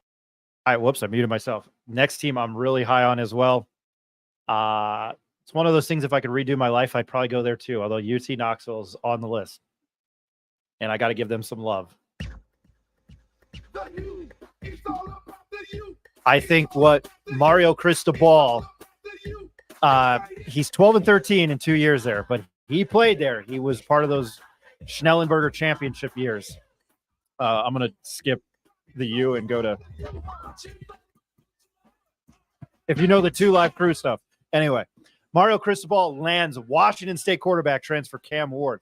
They have NFL talent on the offensive line, maybe an All-American and wide receiver Xavier Restrepo, and they also have an All-American candidate in a sophomore in Ruben Bain Jr. on the defensive line. Again, like I mentioned, Cristobal is 12-13. And don't forget the fuck up they had against Georgia Tech last year where they just needed to kneel the ball with like 30, 40 seconds left. Yeah, I see you shaking your head. And they ended up losing the game. And I think it cost them greatly in the ACC standings. They did beat Texas A&M at home last year, who I was super high on. That was another Black Friday for me, Jacob, and as far as the gambling. Colorado started that day off great, and then I got completely destroyed that afternoon later. But I think I'm really excited for the U, and I'll do it again. I think they are they're not even a dark horse in the ACC. I think they are up there with Florida State and Clemson. And I think Cam Ward, for all the offense he's produced at Washington State, they are one of the funnest teams. I think they're going to be one of the funnest teams to watch this season. We go to number 15. And you know what? I didn't do it for Oklahoma Oklahoma State. And by the way, when I moved to New Jersey, I sang this entire song in Oklahoma. When the wind comes right behind the plane with the rain. I hope Frank McCoglia was listening, because he took this mic and sang "We Are the World." Here's my rebuttal to that. And watch the hawk making lazy circles in the sky. You wouldn't know that I love Broadway and a lot of movies. And Jacob, I might get your thoughts on Oklahoma State. Whoops, I still had the U on there. I thought I had it. Oklahoma State here. 18 returning starters on defense. A Heisman Trophy candidate at running back with Ollie Gordon. I know he had some offseason issues. Then Mike Gundy's fantastic Big 12 comments. Alan Bowman, and I know you love his name, Jake, because Bowman, he's like 40 years old. I think he's like an 8th-year senior, 7th-year senior. If he can keep the turnovers down, they have talented wide receivers around him too. They watch out for them in the Big 12. 10 returning starters on defense, which kind of sucked last year. We saw Texas annihilate them. They did play Texas in the Big 12 title game. I'm a Mike Gundy guy. Oklahoma State is up there with one of my top 5-10 programs. I love them. I think they have the potential. The ceiling is there. Neff, I just wanted your thoughts on Oklahoma State. Yeah, I think it's going to all depend on, you touched on the two biggest points. Bowman can't turn the ball over. Can he just, he's got to be a game manager in that offense, but he also has to be able to make some throws. They take shots all the time. They have really lengthy, good wide receivers. But I think the key to this is, can Ollie Gordon stay healthy, and Yep. that's going to be the one thing. He's a huge running back. He's tall. And quite often he's had a lot of injuries in the legs area already, and that's a little scary from a prospect perspective, because he is talented, he is really good, but he just gets nicked up a lot, and he's not one of those guys that shies away from contact. I'm hoping that they're trying to maybe potentially make him a smarter runner, because he'll need it if he wants to make it to the next level and be effective there, just because of the injury past. But this team is a team that definitely could get hot.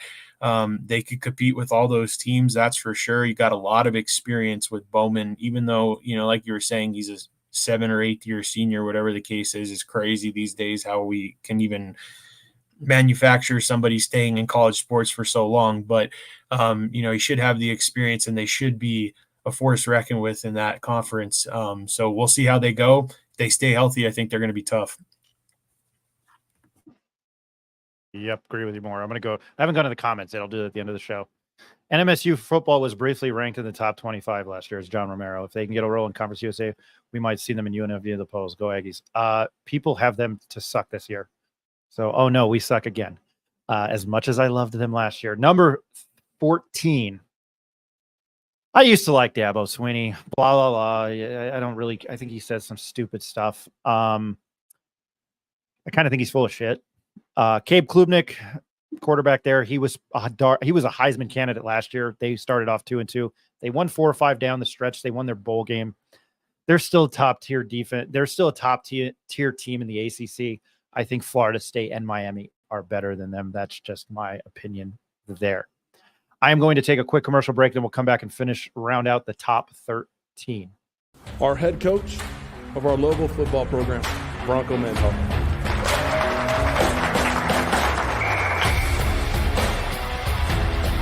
Details themselves with the right preparation can separate you from mediocre competitors that don't do that. And so, yeah, the attention to detail, I think, drives the execution, or should I say brings the execution to life, especially in critical moments.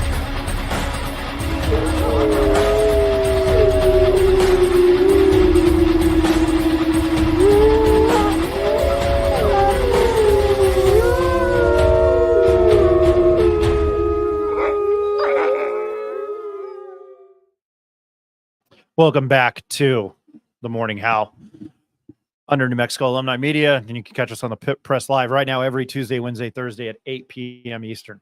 Excuse me, 8 p.m. Eastern, 8 p.m. Mountain Time. I'm still living in New Jersey. I'm doing my top 25 list, and we're going to round it out now with number 13. And this is a team that I know Jacob is high on.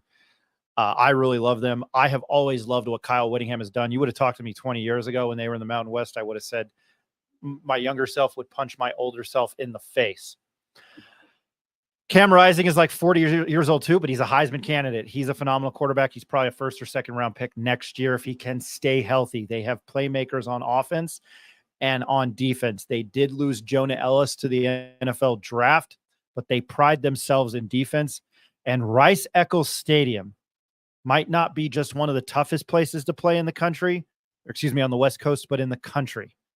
I watch out for them. They've got running backs. They've got a couple wide receivers. They've got another really good tight end. His name escapes me. Jacob, you and I love Utah. Your thoughts on it, because we're Kyle Whittingham guys. Yeah, obviously the coaching is great. I mean, there's a consistency to this program, and it starts with him. But, Cam Rising was just injury-riddled last year. He could never get on the field. It was like every year or every week he was questionable, doubtful, whatever the case was. Oh, he's going to come back. He's not going to come back. Well, he got to rest pretty much the entire season.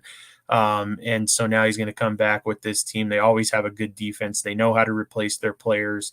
And the one thing that I think is underrated about Utah every year is their special teams. They always have a great special teams. And in college football, sometimes that can be a deciding factor in games when you have to kick field goals late in the game or whatever the case is. A lot of teams don't have the reliability to have the confidence in their kickers to win games and set up those, themselves in those positions. And this team does. So I think this is a team, obviously just off of what they have coming back, they have leadership in Cam Rising. Cam Rising is a good quarterback. He's got to stay healthy too. That's another, it seems like that's the focus on all these teams right now is, right, can they stay healthy? And if he does, I think Utah will be in the college football playoffs. Yeah, I think they were picked to win the Big 12. All right. I'm not as high on Michigan. Sharon Moore, they're defending champions, but I mean, damn. Still one of the best fight songs.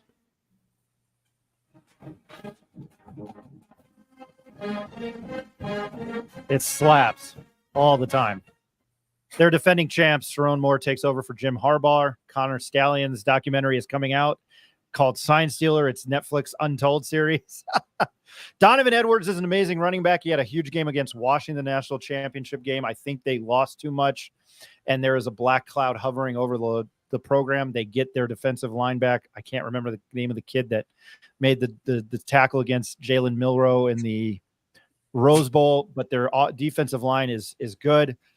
I don't know what to expect out of Michigan. I think it's going to go, the pendulum's going to swing one way or another. They might be really good again. They might have that confidence and that swag that Jim Harbaugh has passed over to Sharon Moore, or it could be a disaster. I'll get a lot of flack for this, but if you know anything about Penn State and the timeout against Michigan, and it's in EA College Football, Mo Bamba, I had to play it.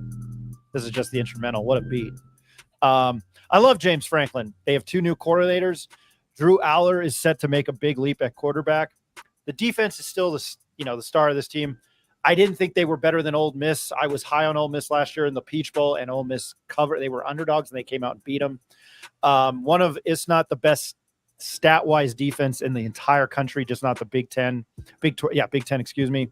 Watch out for Abdul Carter, who has moved from linebacker to rusher. LeVar Arrington, Micah Parsons, it's linebacker you. Paul Posluszny, looking forward to that. At number 10, I'm going to keep Mo Bamba going. Number 10, Florida State. I think Mike Norvell, I've said that a lot in this top 25, which is probably why they're top 25 ranked teams. I think Mike Norvell is a damn good head coach, but you do have to replace Jordan Travis, Keon Coleman, etc. They're replacing a lot of guys. The Seminoles were so talented last year that they did overcome that Jordan Travis injury, replacing a lot of guys on defense. But what they're doing is they're reloading. A guy like Patrick Payton, I think a linebacker, edge rusher. Their schedule is favorable. No Clemson, but they do go to Miami.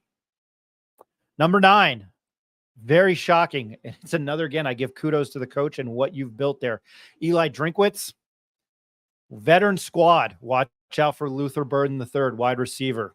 He's a special guy. Brady Cook is a senior. He's been there, done that. They were, a 10-11 win team last year. They beat Ohio State in the Cotton Bowl. I think they have thrown a monkey wrench into the SEC race. I think it's kind of, there's a couple teams there that I really, really like, and I'll get to them. But I really do like Missouri. I thought they were a lot of fun to watch last year. They did have one of my bad beats when they didn't cover against was it Ole Miss or South Carolina? It was a pick 6 to basically the game. What game was that? Hold on. Neff, do you know that off the top of your head? Because I was at your house and I was like, shit. LSU. It was LSU. Okay. Yeah. It was a pick 6 with 10 seconds to go, and LSU ended up covering. Speaking of LSU, family. Thank you, Brian Kelly. He's got to figure out how to replace and his Boston accent in Louisiana. Family. Brian Kelly has to figure out how to replace Heisman Trophy winner Jaden Daniels, and that's with Garrett Nussmeier. LSU was the most potent offense in 2023. Defense will be good again.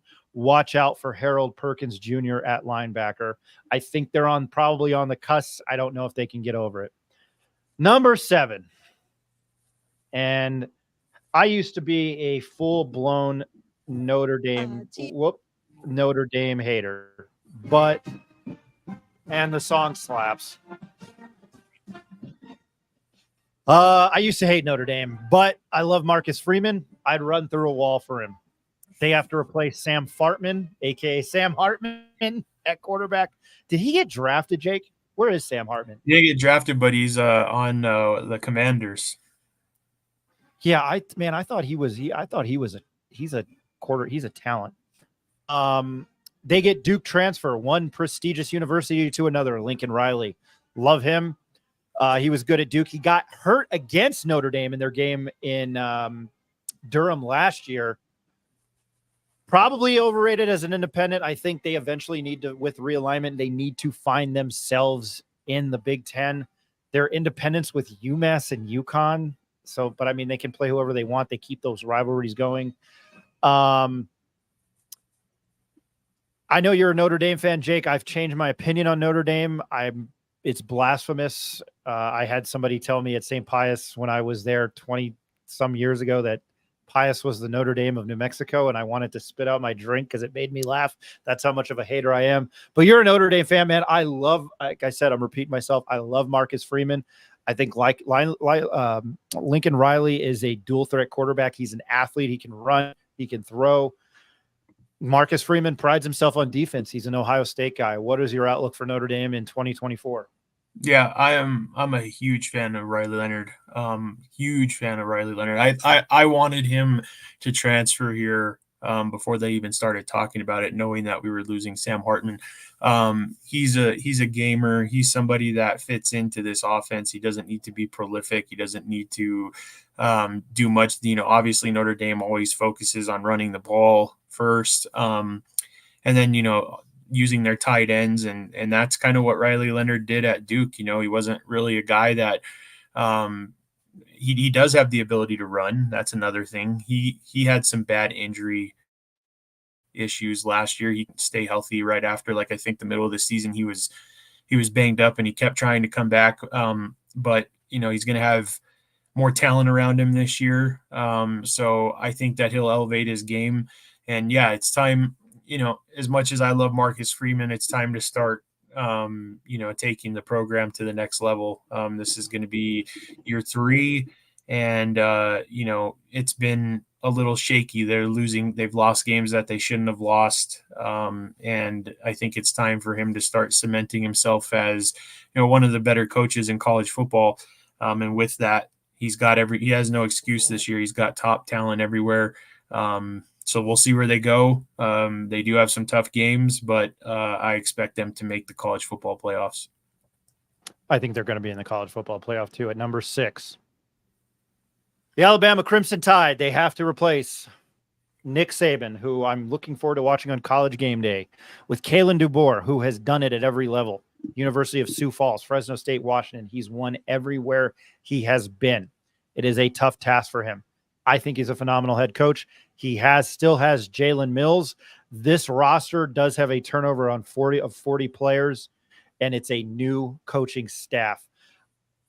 Jake, I'm going to get your thoughts on all the next 5 teams as well. Your thoughts on Alabama and your thoughts on Kalen DeBoer, because I know you're a big fan of his too.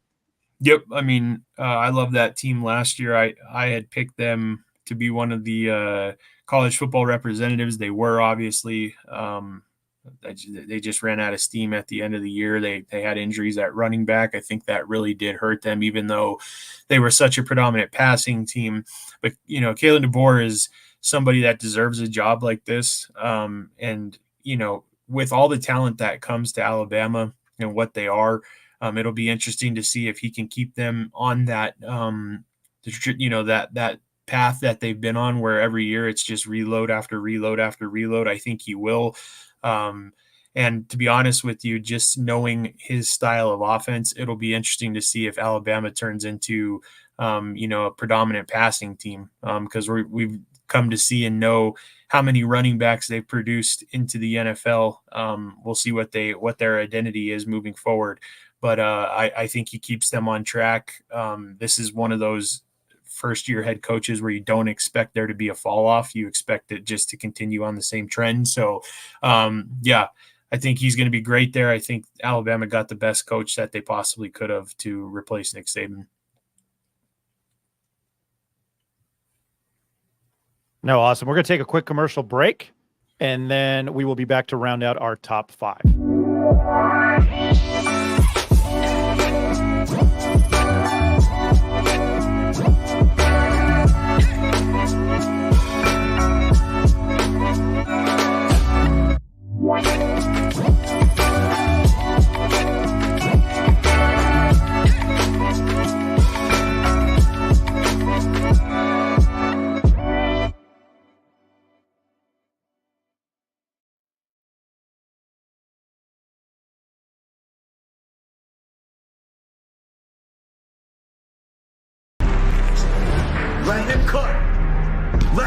now.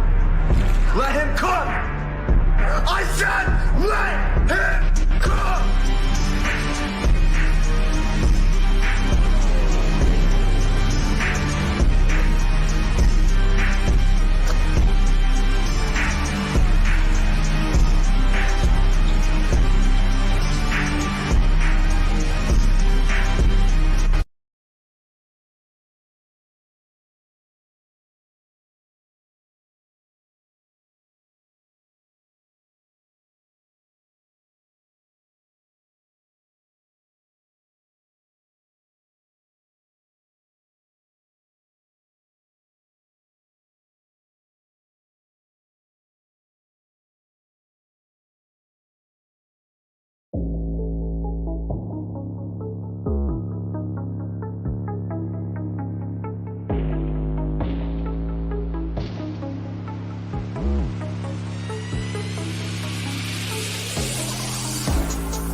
All right, back to my top 25, and Jacob Neff is helping me out, breaking down the teams that we like in college football season. We've tried to make this as quickly as possible.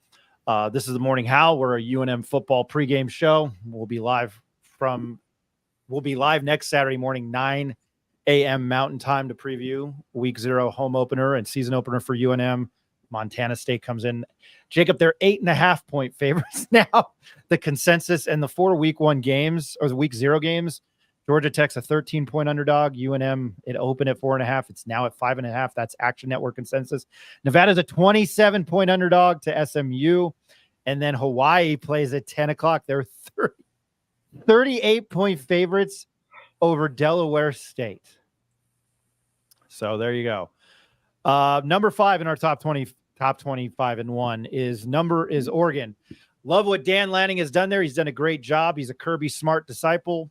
I might have them a little too low, but you have to replace Bo Nix with Dylan Gabriel. They did lose a lot of people, but they get senior wide receiver Tez Johnson back. They just reload offensively. October 12th, Ohio State heads there. And I think they will stack well in their first win in the Big Ten. Your thoughts on Oregon there, Jacob?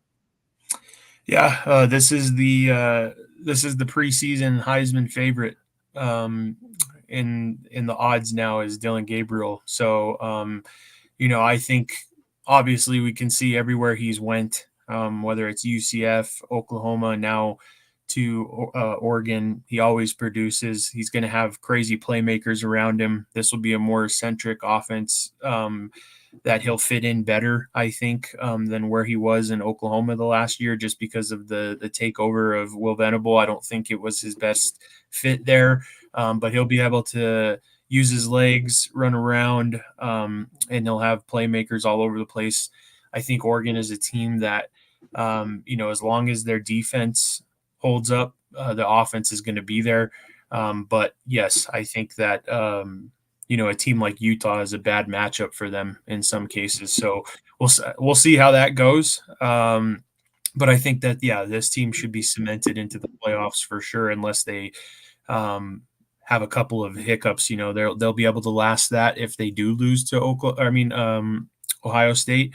But this is a solid team with lots of veteran leadership. So could easily see them in the top 5 right now. And like you said, they could even be a little higher. Yep. At number 4, I'm a Lane Kiffin guy. Jackson, just rhyme everybody's name with fart. It's Jackson Fart, Lane Kiffin, and he's a Heisman Trophy candidate. Lane Kiffin has playmakers, Trey Herron and Jordan Watkins at wide receiver. They could be poised to make a run at the SEC title and possibly play the next team that I'm going to have on this list. I'm really excited to watch them play. I think this is probably one of the highest preseason rankings that Ole Miss has ever had. I'm looking forward to watching them play. And Jacob, your thoughts? Well, this is my favorite to win the Heisman. Jackson Dart, I think just knowing that this offense and him being so cemented into it now, knowing how Lane Kiffin runs, knowing how up-tempo their offense is. I mean, these guys are going to put up points in bunches. And I think this guy's probably one of my favorite candidates to be, a starting quarterback in the NFL at some point. He's got an arm. He's a gamer. He's tough, and he's perfect for this offense. And if they can play some defense, we know they're going to score points. We know they're going to score points. They put their defense in bad situations just because of how fast they run that offense. So it'll be interesting to see if the defense can keep up. But that's why the defense on Ole Miss always looks a little rough, and it's because of how fast their offensive runs. It's the same thing with Tennessee. But this team is really good, and I think Jackson Dart could be taking home the Heisman Trophy at the end of the year. No, got it. Yeah, I like them a lot. I think they're going to be really good. Number 3 is Texas. Steve Sarkisian, again, great head coach. Another Saban disciple who's rebranded Texas.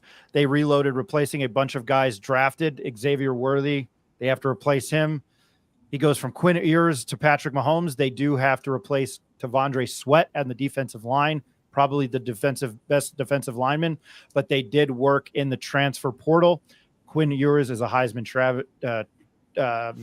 candidate. Your thoughts on them? Well, yeah. So, and they got Isaiah Bond, right? Didn't they get him from Alabama? Yeah, they did. Okay. Yeah, they did. So they lost a lot. I mean, I watched the Dallas Cowboys and Rams preseason game, and Jordan Whittingham had an unbelievable showing in his first preseason game, and it sounds like Sean McVay really likes him. But this Texas team has lost some wide receivers, and then obviously losing Jonathan Brooks is tough too. But Ewers is going to have this team going. They have enough talent to replace it, like you said, in the transfer portal. I think Texas is going to be a tough team, and they'll probably be a consistent staple in the top 7 to 8 teams all year long. But that the scheduling across these conferences is brutal. So you've got to show up every week. But I see Texas being one of the top 8 teams in the country easily all year. I think they are going to play I think they're going to play Ole Miss in the SEC for that title game. I really do. I had 1A and 1B. That's why we had 26. Number 2 is Ohio State. I think they're one of the most interesting teams, and I think Ryan Day is actually on the hot seat because they have not beaten Michigan in 3 years. They brought in Chip Kelly as an offensive coordinator. He left the head coaching job at UCLA to take that position. The offense will be led by Kansas State transfer Will Howard, and they have a backfield for the ages, Travion Henderson and Quinshom Judkins, who, if you saw any of the EA college football highlights, they had to fix the game because of him. They do have to replace Marvin Harrison Jr. or Maserati Marv. I believe it's now or never for Ryan Day. Can't lose to Michigan 3 years in a row, and they play them in Ann Arbor this year. Jacob, your thoughts? Yeah, I'm not as high on them as most people are. I think obviously they'll be tough, but it just seems like every year Ohio State seems like they're going to be one of the better teams in the country. And then, there's always a fallout. I don't necessarily love their offense. I think they have a lot of, I love their running backs. I'll say that. But the quarterback position, I'm a little shaky on that. But I think that they're going to be able to run the ball. We'll see if they could put it all together for the whole entire season. That seems to be the issue with them every year, and I'm not sure it changes this year, to be honest with you. So this is a team that you have at number 2. I see them probably dipping a little bit throughout the season. That's just my opinion. Not as high on them this year. Yeah, I think to start the season, that's why I'm high on them. I don't know where they'll be at the end of the season. I mean, to go to Oregon, their schedule is brutal. Number 1 is, again, 1 and 2, I think were super easy. Number 1, it's Georgia. As I say, everybody rhymes with fart. Kirby Smart, he's the best CEO in college football right now. This roster from top to bottom is the most talented team in the nation, probably. They get Carson Beck back. He announced it in January. I hope the Giants take him next year in the first round to replace Daniel Jones. I think he's kind of a twig. But Nazir Stackhouse and Warren Brinson are back, giving them a stout defensive line. I already have a bet on them to win the national championship. I think they probably will do it. I think it's going to be interesting with the 12-team playoff because anything can happen. But I think it's consensus Georgia #1. And Jacob, your thoughts? Yeah, for sure. This is the best team in college football, in my opinion. Always loaded on defense, very athletic. If Beck is better than he was last year, which he was already good, and he takes that next step, they're going to be even more tough to beat. I mean, they just replenish. It's almost like the transformation of Alabama and Georgia is starting to make its turn. I think Georgia's going to start being that team that gets, the reload every year. I see this being the best team in college football. I'd be very surprised if they have multiple slip-ups across the year. So I think you can cement them, into the #1 spot for pretty much the entire year. This team's going to be tough. And like you said, you're a Giants fan, you want them to replace Daniel Jones with Beck. I think he's going to be somebody that produces at the next level for sure. That is my top 25, and Jacob Neff joined to fill it out. Again, it was, where's my list? Let's see. Great hosting job here as I run out of steam. It was UNLV, Iowa, Kansas, Texas A&M, USC, Tennessee, Kansas State, Oklahoma. This is in order from 26 to 1. Oklahoma, NC State, Arizona, Miami, the U. Oklahoma State, Clemson, Utah, Michigan, Penn State, Florida State, Missouri, LSU, Notre Dame, Alabama, Oregon, Ole Miss, Texas, Ohio State, and Georgia round out my top 25. Jacob, I'll just hit on this really quickly. Your Heisman's Jackson Dart from Ole Miss, Nico Ialamavea from, I hope I pronounced it right. I didn't have the phonetics in front of me. From Tennessee, and your dark horse is Noah Fafita. Yes. I think my favorite is Jackson Dart, obviously, just because that offense is what it is. It's high powered, it's quick, it's fast, it puts up a lot of points. They're going to be in games. They got a tough schedule. They're always going to be in the spotlight. And I think Jackson Dart is poised to be a force at the next level. I could see them being, one of the probably operating the top offense in all of college football this year. Nico, he's somebody that I took a chance at, but it seems like more people have come to think that he could do it as well. Like I said, he's had a lot of drop in his odds from 20 to 1 to almost 10 to 1.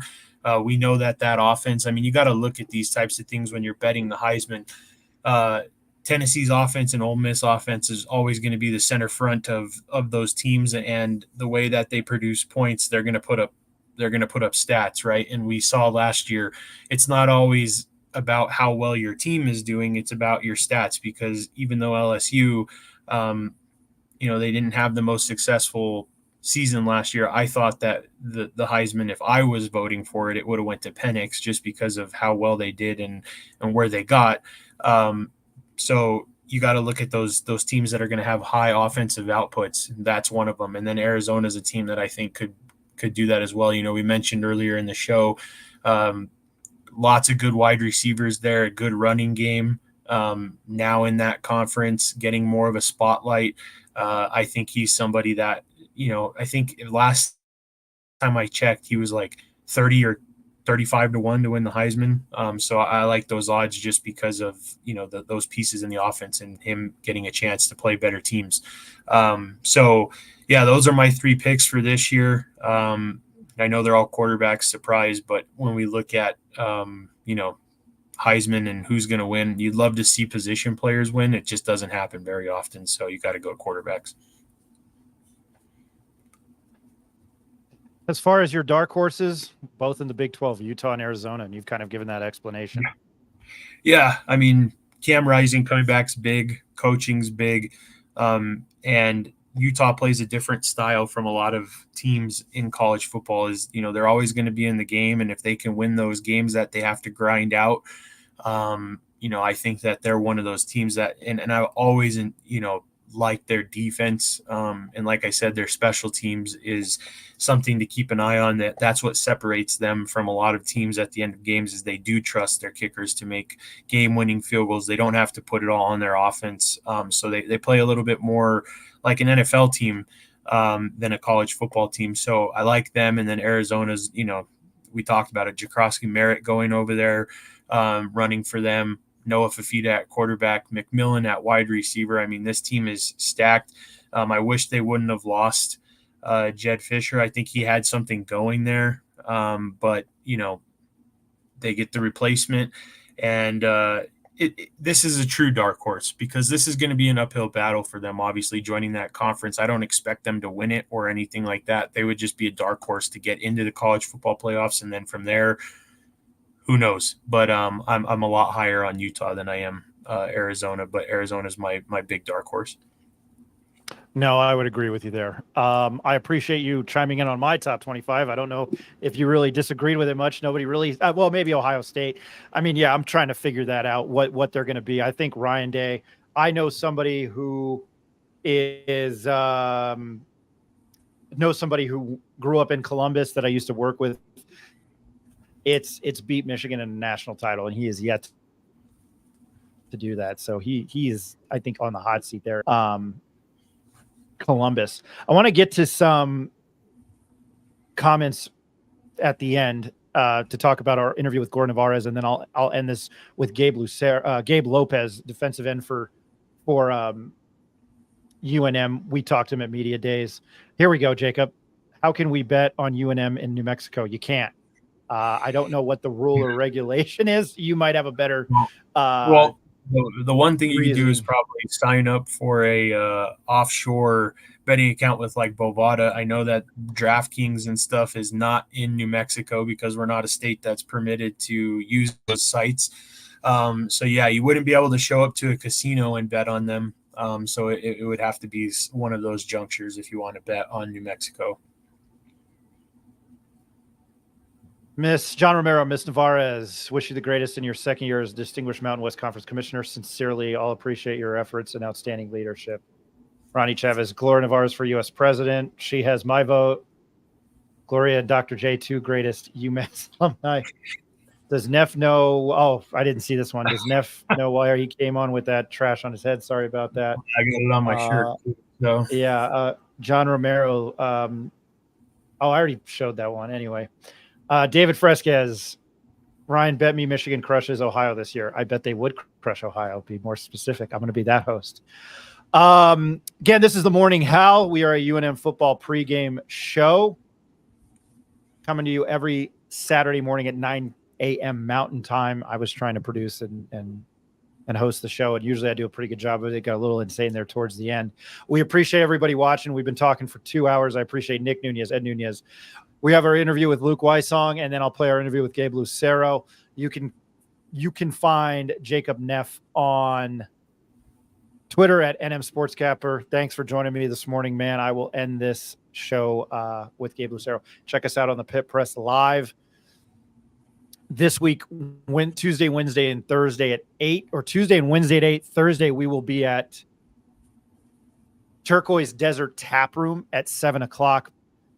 Season ticket giveaway to UNM football.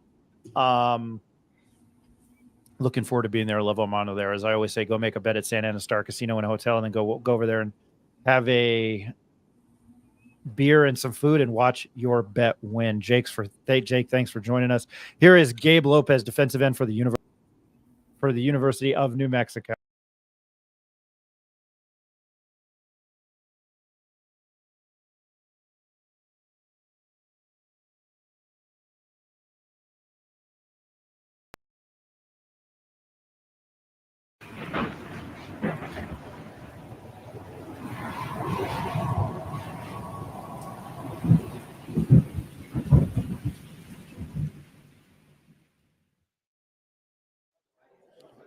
All right, finally, why we are here, because we're out. Borcanios, I don't know. Anyway, I'm going to shut up. All right, Ed, we are happy to have Gabe Lopez on, defensive end from the University of New Mexico. How's Vegas treating you, man? Vegas has been great. It's been a blessing. Living a dream right now. It's been a great time. Glad to hear that. I'm going to ask the question right off the cusp because I already asked it to you off the record. You opted in to be in EA Sports. I've asked a couple other players that I haven't asked everybody, but I want your answer because I loved it when you said it earlier. I don't know if we can recreate it, but go ahead. About EA Sports being opted in the game. Oh yeah, no, it's for the culture. Yeah, like being part of the game, like it cements your legacy forever. Like the last game, people were playing it 11 years later, so now people are gonna be playing this one for 11 years more. Show it to my kids one day. That's a great answer. I think the biggest question is, and you're a Washington State transfer, you've been to UNM a year, but the biggest question is, how has Bronco Mendenhall changed the culture thus far? I feel like he's changed it completely. Like once he came in, he met with me. He said that's the first thing we got to change. We got to change the culture. And he laid out like the foundation for me and showed me like where he wants the program headed, and I loved it. And then he's like I said, everything in our program now is earned, not given. So it just depends on how hard you work. He said he doesn't care who you are, where you're from, walk on, scholarship player, freshman. If you're working hard, like you'll be on that field playing. There were a couple guys that entered the portal, and the first one coming to mind is Tavion Combs. He opted back. I mean, that's for some. I think I can't think of the names off the top of my head, but there were like 6 or 7 guys. Well, what does that say? It just speaks to Coach Mendenhall as a person. Like I said, he met with like most of the people individually. Like, because when he signed the coaching job, we were supposed to go on break, and before then, he met with all of us and was like saying like what he wants and where the program's going to be headed. And then like people like Tavion, I think they heard what he was saying, and they've been playing at New Mexico for some years now, and it's finally started to bring some wins back to Albuquerque. And I'm going to throw it to you. One of the things that we keep hearing about or reading about in the journal, I read every article about Lobo football, is that Coach Mendenhall's attention to detail. Can you talk a little bit about that? Because when I read that, I'm like, okay, attention to stance, fundamentals, strength training. What does that mean? Attention to detail in everything. We always say that you are who you are in everything you do. So it's not just attention to detail in the weight room or on the field. It's in the classroom. Missing class, if the locker room's clean. And like I said, he makes sure the expectation is so high in all of that. And if one thing is off, you're going to pay for it in some type of way because the expectation is the expectation, and it doesn't change for anybody. There was also mentioned you had to earn your jersey numbers, and I thought that was, a lot of guys want certain jersey numbers, right? I know I had a certain jersey number I wanted, but it has to be earned. Yeah. Talk a little bit about that. Yeah. Right now, none of us have jersey numbers at all. You don't start earning your jersey number until fall camp. Like after the first week of fall camp, all the players get a vote on who they believe the top 25 hardest worker guys are, and then they get to pick their number. And then a week after that, another 25 guys get to pick their number. And then the last week of fall camp, the last 25, and then that'll be the 75 guys that we go into the first game with. So you mentioned nothing given has to be earned. Everything is earned. Change of culture, and it takes a while, right? It's going to take a while because UNM by a lot of people are picked to finish 11th, right? 11th place, but there has to be, and hearing you talk and reading the articles, optimism that you'll be much better. Oh yeah, definitely. It's like a belief. And he said, he told us, this program's not going to be for everybody now.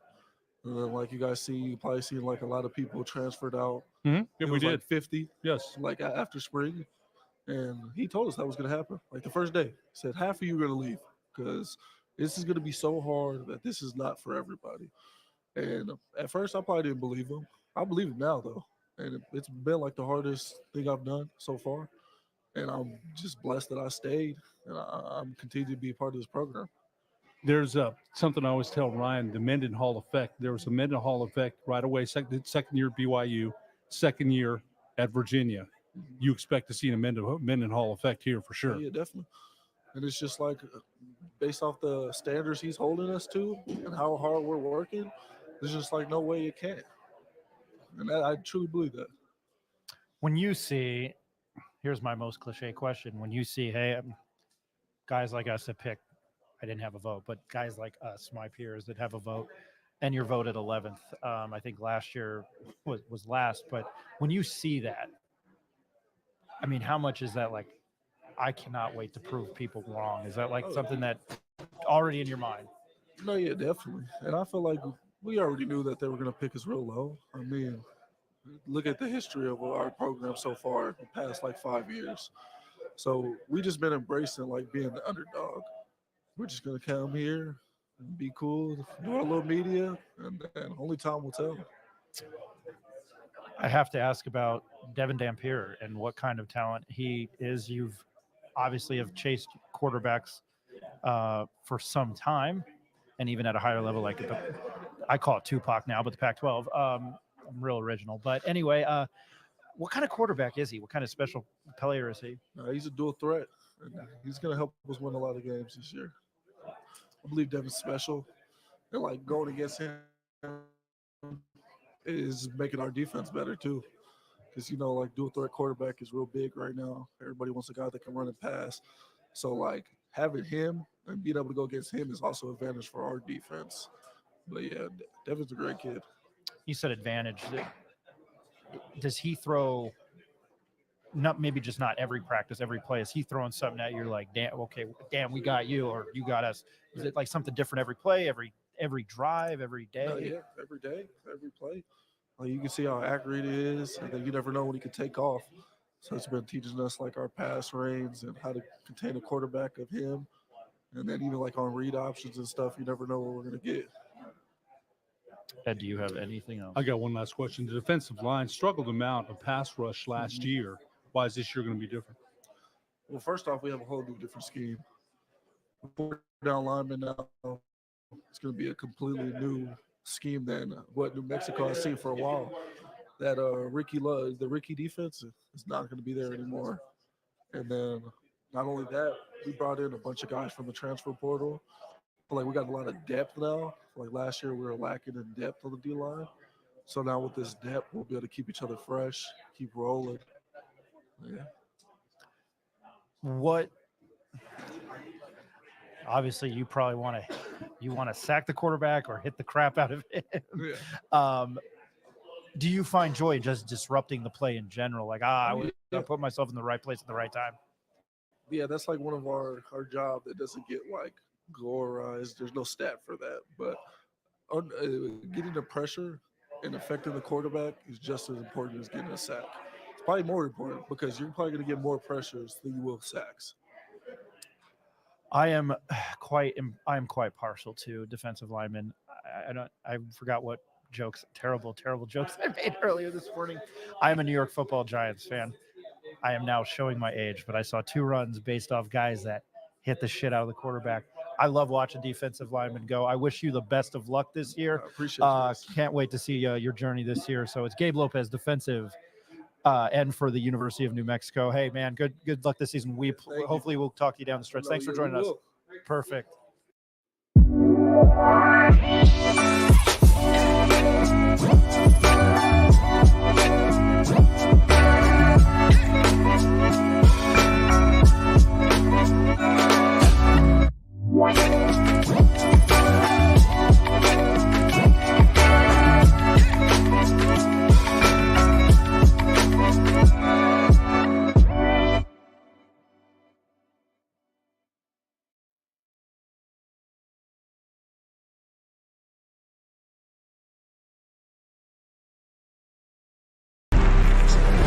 Let him cook. Let him cook now. Let him cook. I said let him cook.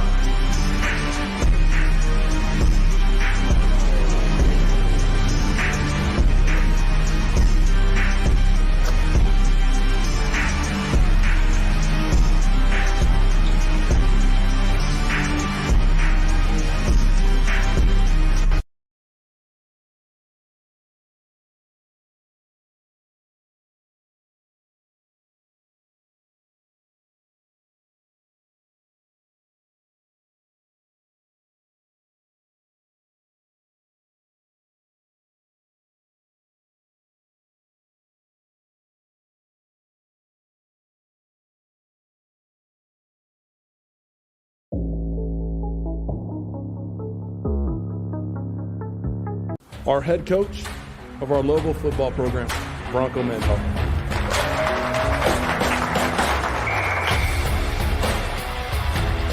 The details themselves with the right preparation can separate you from mediocre competitors that don't do that.